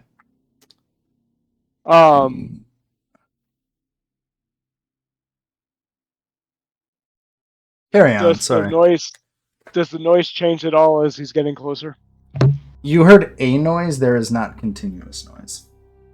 Okay. Well, then he'll poke his head around. Oh. You come around the corner. It turns out you are not at all stealthy. There are 2 drow guards standing in front of a door, and they are going to immediately attack you. Oh, great. They Oh. do not talk. They see Anvar. I think Anvar roll initiative. I guess Lolly and Liz, I'm going to say roll initiative at advantage because you're around the corner. And you actually did In roll theory- really well on your stealth. He's also at advantage for this. Oh, from your thingamajobber? Yeah. Whoops. Okay. That's fine. Well, so I'll take a 6, I guess. Fun. Roll 6 and a 6. No, a 6 and a 2, so I'll take the Oh. 6. Okay. I got to stop this blind roll nonsense. Okay. Yeah. I thought I had turned it off. No, I did it a bunch of times. Apparently, I continue sucking on initiative. Okay. Liz, what was your best roll? I haven't rolled. Oh, wait. You did. For which one? You can have advantage because nobody can see you. For your initiative. Yeah. Oh, I think I just need to roll it. You're going to have and- to type it into the box. That's what I'm doing. Anvar, Yeah. what did you get? 5. Why didn't it go into the thing? 17 for me. Because I didn't actually do it as initiative, I just did 2d20 keep highest. It's making my life hard. Sorry. Okay. Let's see Beat. here. Liz got a 17 total? Yeah. Okay. Oh. What the hell? It doesn't matter because it's not going to change your initiative order. Okay. Let's go to this guy. Why am I... We're on this guy. So the first one, Anvar, is going to charge towards you. And attack you. With his sword. And he's going to do jack and shit. Just bouncing off your armor. Liz, it is your turn.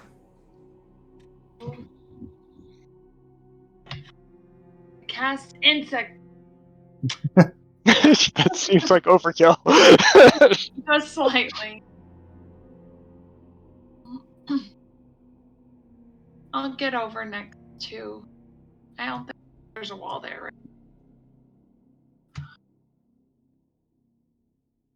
Does it look like a drow again, like what we Yeah. saw? Sorry. Yep. It's 2 drow. One.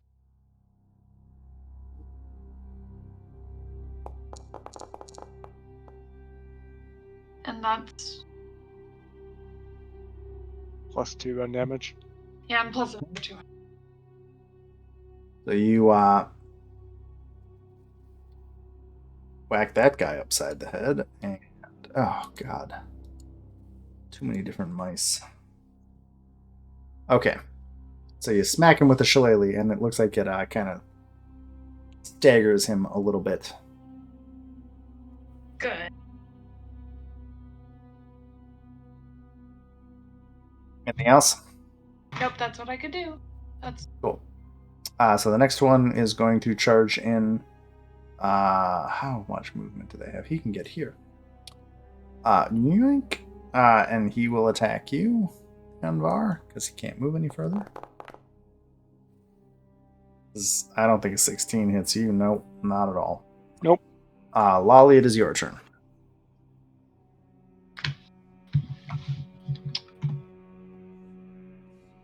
I mean, you know the drill.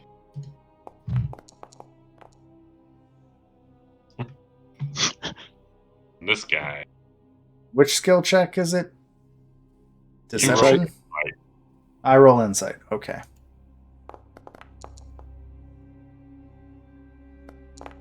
Damn. The closest one? Yeah. Blam! You shoot him with crossbow, he kind of turns and sees you, and you just put a bolt right between his eyes. And he's dead. He just slumps to the ground. Dull Yeah. thud. Perfect. You have taken that guy out. Overkill. Poor guy. Anything else? Nope, that's it. And Var. Well, this guy's not hurt. I will just. Well, I'll do the Told Dead and the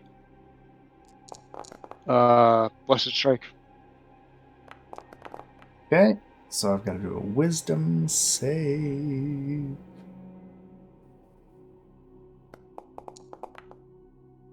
That's a fail. So 9 necrotic and 4 radiant. Yep.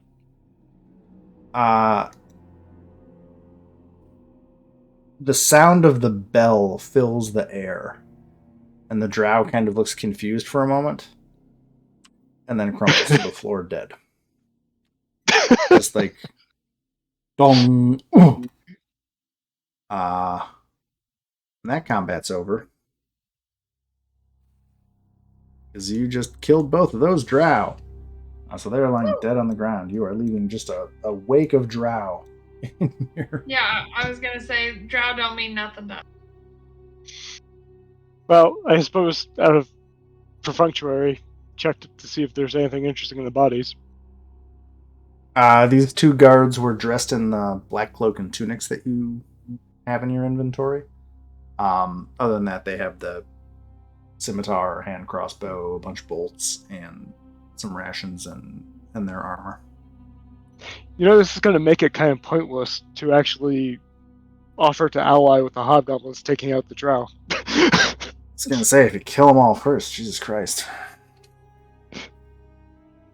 Well, since we're here and they were clearly guarding this door, goes up and listens to it. You want a 10-foot pole, too? No. Okay.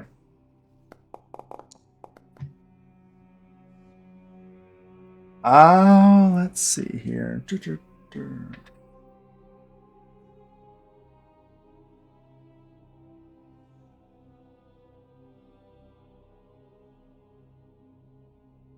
Do not hear anything. That said, I'm gonna say. Oh wait, that's that room. They do this. They do that. Okay. Yep. You don't hear anything. Okay. Look at the other 2 to make sure they're in good spots, and then open the door, or at least attempt to open the door. So you open the door, and you find, at least from the angle you're at, what passes for a fancy room down here. There's a couple of rotten but luxurious rugs on the floor. Mounted on the walls are stuffed heads of several bugbears, hobgoblins, and goblins as trophies. Those are kind of the green things sticking out of the wall. There's a very large chest carved to look like a spider on the far side of the room. And then Wow. I think you can also see there's a wardrobe and a dresser and vanity. And then there's a bed in the alcove. The bed itself is a 4-poster with a canopy of spider webs and spider silk above it.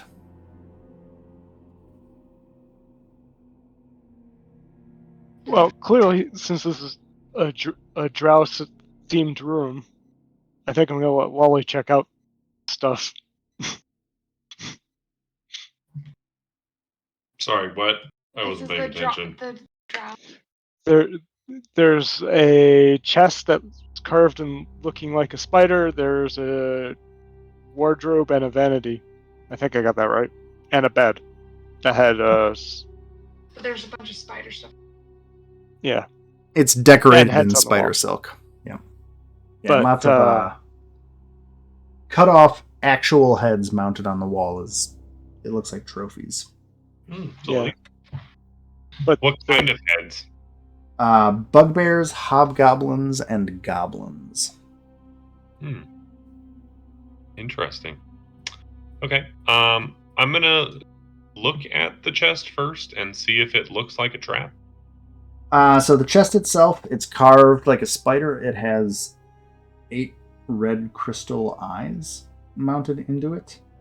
And it does have a lock on the front of it.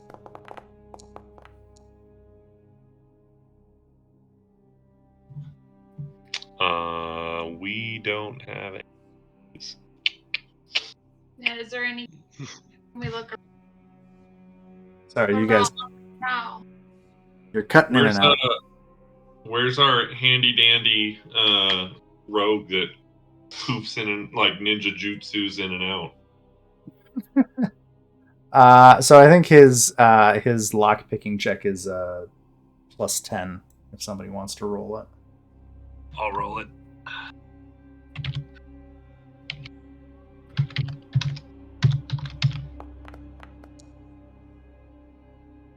That'll do. Ninja jutsu in ninja jutsu out. Inside the chest, as you as Gibbles opens it up and raises it, there are 3 stacked shelves inside the chest. Let's see here. The top shelf. Well, I guess you don't know how many. There's a shelf that looks like you can take. Oops, reading things out of order. So there's a shelf that you can pull out. I don't know, like a tray that you can pull out of the shelf or out of the chest. Sitting on it, there's an onyx spider figurine. There are 8 sticks of incense. What does that onyx spider figurine look like? What is? It looks similar to the amulet that Lolly found, but it is basically just an onyx spider carving. Could be an actual magic item that would turn into a spider. Or it could just be pretty in a creepy way. There's also a dagger in there that has a little reservoir built into its hilt. Reservoir? Huh? It is currently empty. Is there any like opening that you can see in it, or like does it look like it's potentially magically filled? Do you pick it up and investigate it? Knowing Lolly, yes. Lolly would pick it up and look. So after you mess around with it, it looks like the hilt, the little reservoir just screws open, so you can just literally like fill it with whatever liquid you desire. And it looks like there's a channel going down the inside of the hilt to the blade, so whatever you would put in the reservoir would automatically coat out onto the blade. So you could probably put like quicksilver or poison. That could be useful. Okay.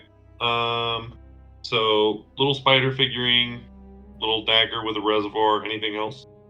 8 sticks of incense. Little bundle of incense. Are there any incense holders or mounts anywhere in the room that we're in? On the dresser over by the bed, it looks like there is an incense holder. Lolly will take 1 stick of incense and light it on that. Okay. The room slowly fills with a musky scent as you burn that incense.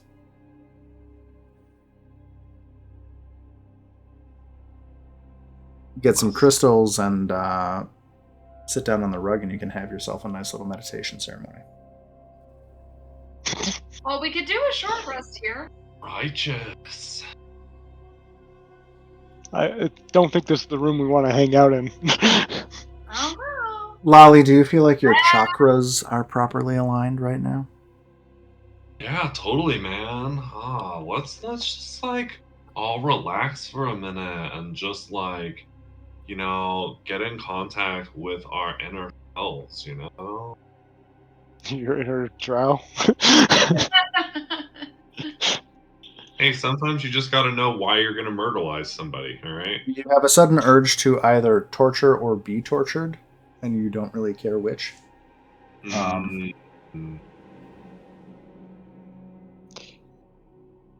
But yeah, So that's Anvar's gonna check out the chest itself. Are those red eyes actually gems they appear to be on the gems. chest? Yes. If you really want to, you can pry them out. I'm not sure Anvar cares that much, but Lolly, if Gibbles was here, Gibbles probably would. yeah, Gibbles go. definitely would. Yeah, Gibble. I can just start adding stuff to party loot. I guess that's probably the simplest way to do it. Yeah. Okay, so let me add. Loli, do you want to check out the other stuff in the room? The So dresser and the vanity? that was the first shelf in there. As you look at yeah. it, you see you could lift it out and Oh, I thought probably. that was all of it. So Anvar will lift up the shelf. I'm just adjusting party loot real quick.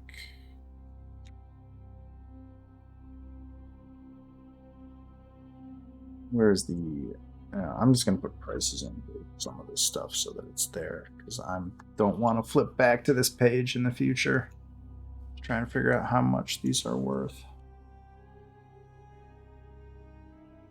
Figured y'all are smart enough to figure out how to deal with that. Thanks. I'm definitely not. Ye overconfident. Look, this way I don't have to figure it out in the future. How about that? It's worth 5,000 gold. Wow, that is Yeah. a really beautiful piece. No. Okay, so you pull out to the second shelf. Yeah. Sure. Okay. There is in the middle shelf a neatly folded spider silk robe that is dyed black, and it is inlaid with tiny golden spider webs. I see. I definitely like that. Creepy. As you pick it up, I'm assuming one of you picks it up. Is that a fair assumption? I'm just writing notes. Special robe with gold. Wants to be the creepy spider priestess or whatever is happening here. You find in the robe there's a potion of healing in a crystal vial. So let me find that. I'm just putting this all in party loot, and you guys can figure it out from there. No, I want the. How do I actually see with the party loot? Out of curiosity. Yeah. There should be in the characters tab a party loot that you can just There open up. it is. I'm just waiting for things to load.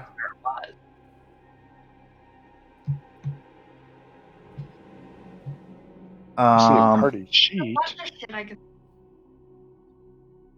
Oh, let me. There's party loot. Let me look at the permissions on it, Anvar.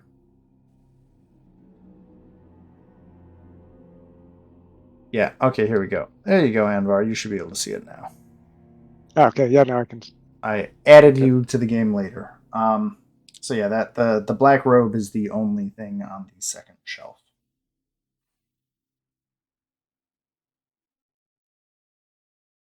Okay. And then you said there was a third shelf, so he'll look at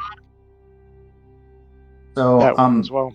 On the third shelf, there is a birchwood wand and a leather-bound spell book that has Therese will be happy. Moon Shadow inscribed on the front. We'll definitely take that to read. Yeah. Trying to see if spellbook is an item in the Dang, this one's going to be a little trickier for me to figure out.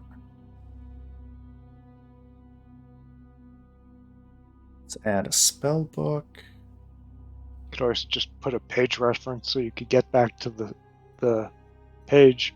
I'm gonna write Moonshadow spellbook. Spellbook Moonshadow seems like better. And then, can I do something? Just want to test something real quick.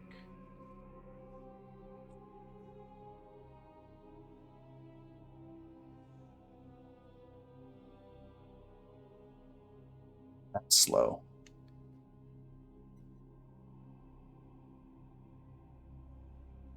I'm just testing something. Where'd the save button go? Oh, cool. I can do that. I can add spells to a spell book. That's cool. Nice. I'm going to do it this way. I'll figure it out in a bit. But there's a spell book there. Okay. And that was the bottom shelf of this? Yes. The wand and the spellbook? Oh yeah, let me add the wand. The wand is it looks like a focus, not a actual wand. Yeah, we'll take it anyway, just because at some point Teresa will be available and identify all this crap and detect magic and all that fun stuff to see what's actually worth something.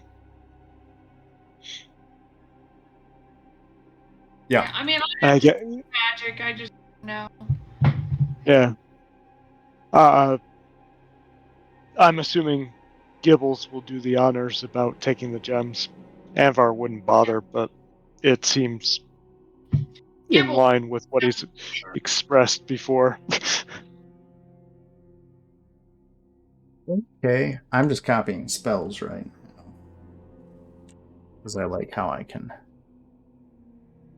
actually do this. That's kind of cool.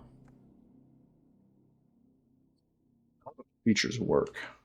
Oh my god, so many spells.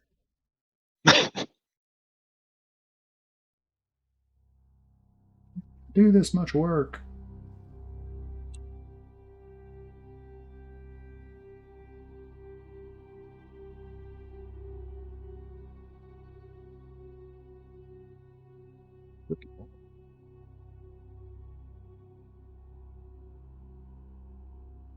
Teresa might be happy. Yeah. Jesus. So many. I really wish they would just put them... Oh, it doesn't matter. I'll have to organize this thing later.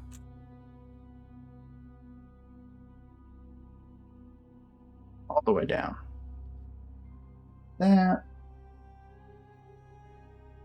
Can't even tell how they organized this. It's like a drunk person made this spell list. Oh, did they just put them in alphabetical order? That's kind of obnoxious. That's super obnoxious because, of course, most players would care about what level those spells were. Right? That's what I was just thinking. Like, the Cone of Cold's like a 4th or 5th level spell, isn't it? 3rd level. It's only 3rd now? I don't know. Yeah. That's Could for be. you to worry I don't about. I don't have to care Oh, what it's- level they are. I run NPCs. That's right. Privilege of rank. I use a virtual tabletop, so I don't even have to worry that much. I just pull the thing over and look at how many spell slots I've used. Great. Yep. Good Well, is this lord. we're gonna stop for tonight, or are we gonna? Yeah, we're gonna stop here, I think, because I don't want to start another room. But So yeah, I assume we would check everything out in this room. the vanity and the wardrobe and bed and Gibbles likely would take the gems. yeah, I'm just adding it all to party loot so that I don't have to remember to do it later, because When I say I'm going to Sure. remember to do it later, that usually means I just don't. Okay, there we go. I've updated the spell book. Cool. It's not a bad haul of spells. I don't know how many of those she knows. Wow, that's quite a Okay. list. Yeah, right? So yeah, you found all that stuff. The vanity and the wardrobe. The wardrobe does have some clothing in it, as does the vanity, but nothing of particular note. And the bed is currently empty. Also, there's all the creepy faces of Okay. dead creatures looking down at you. Right.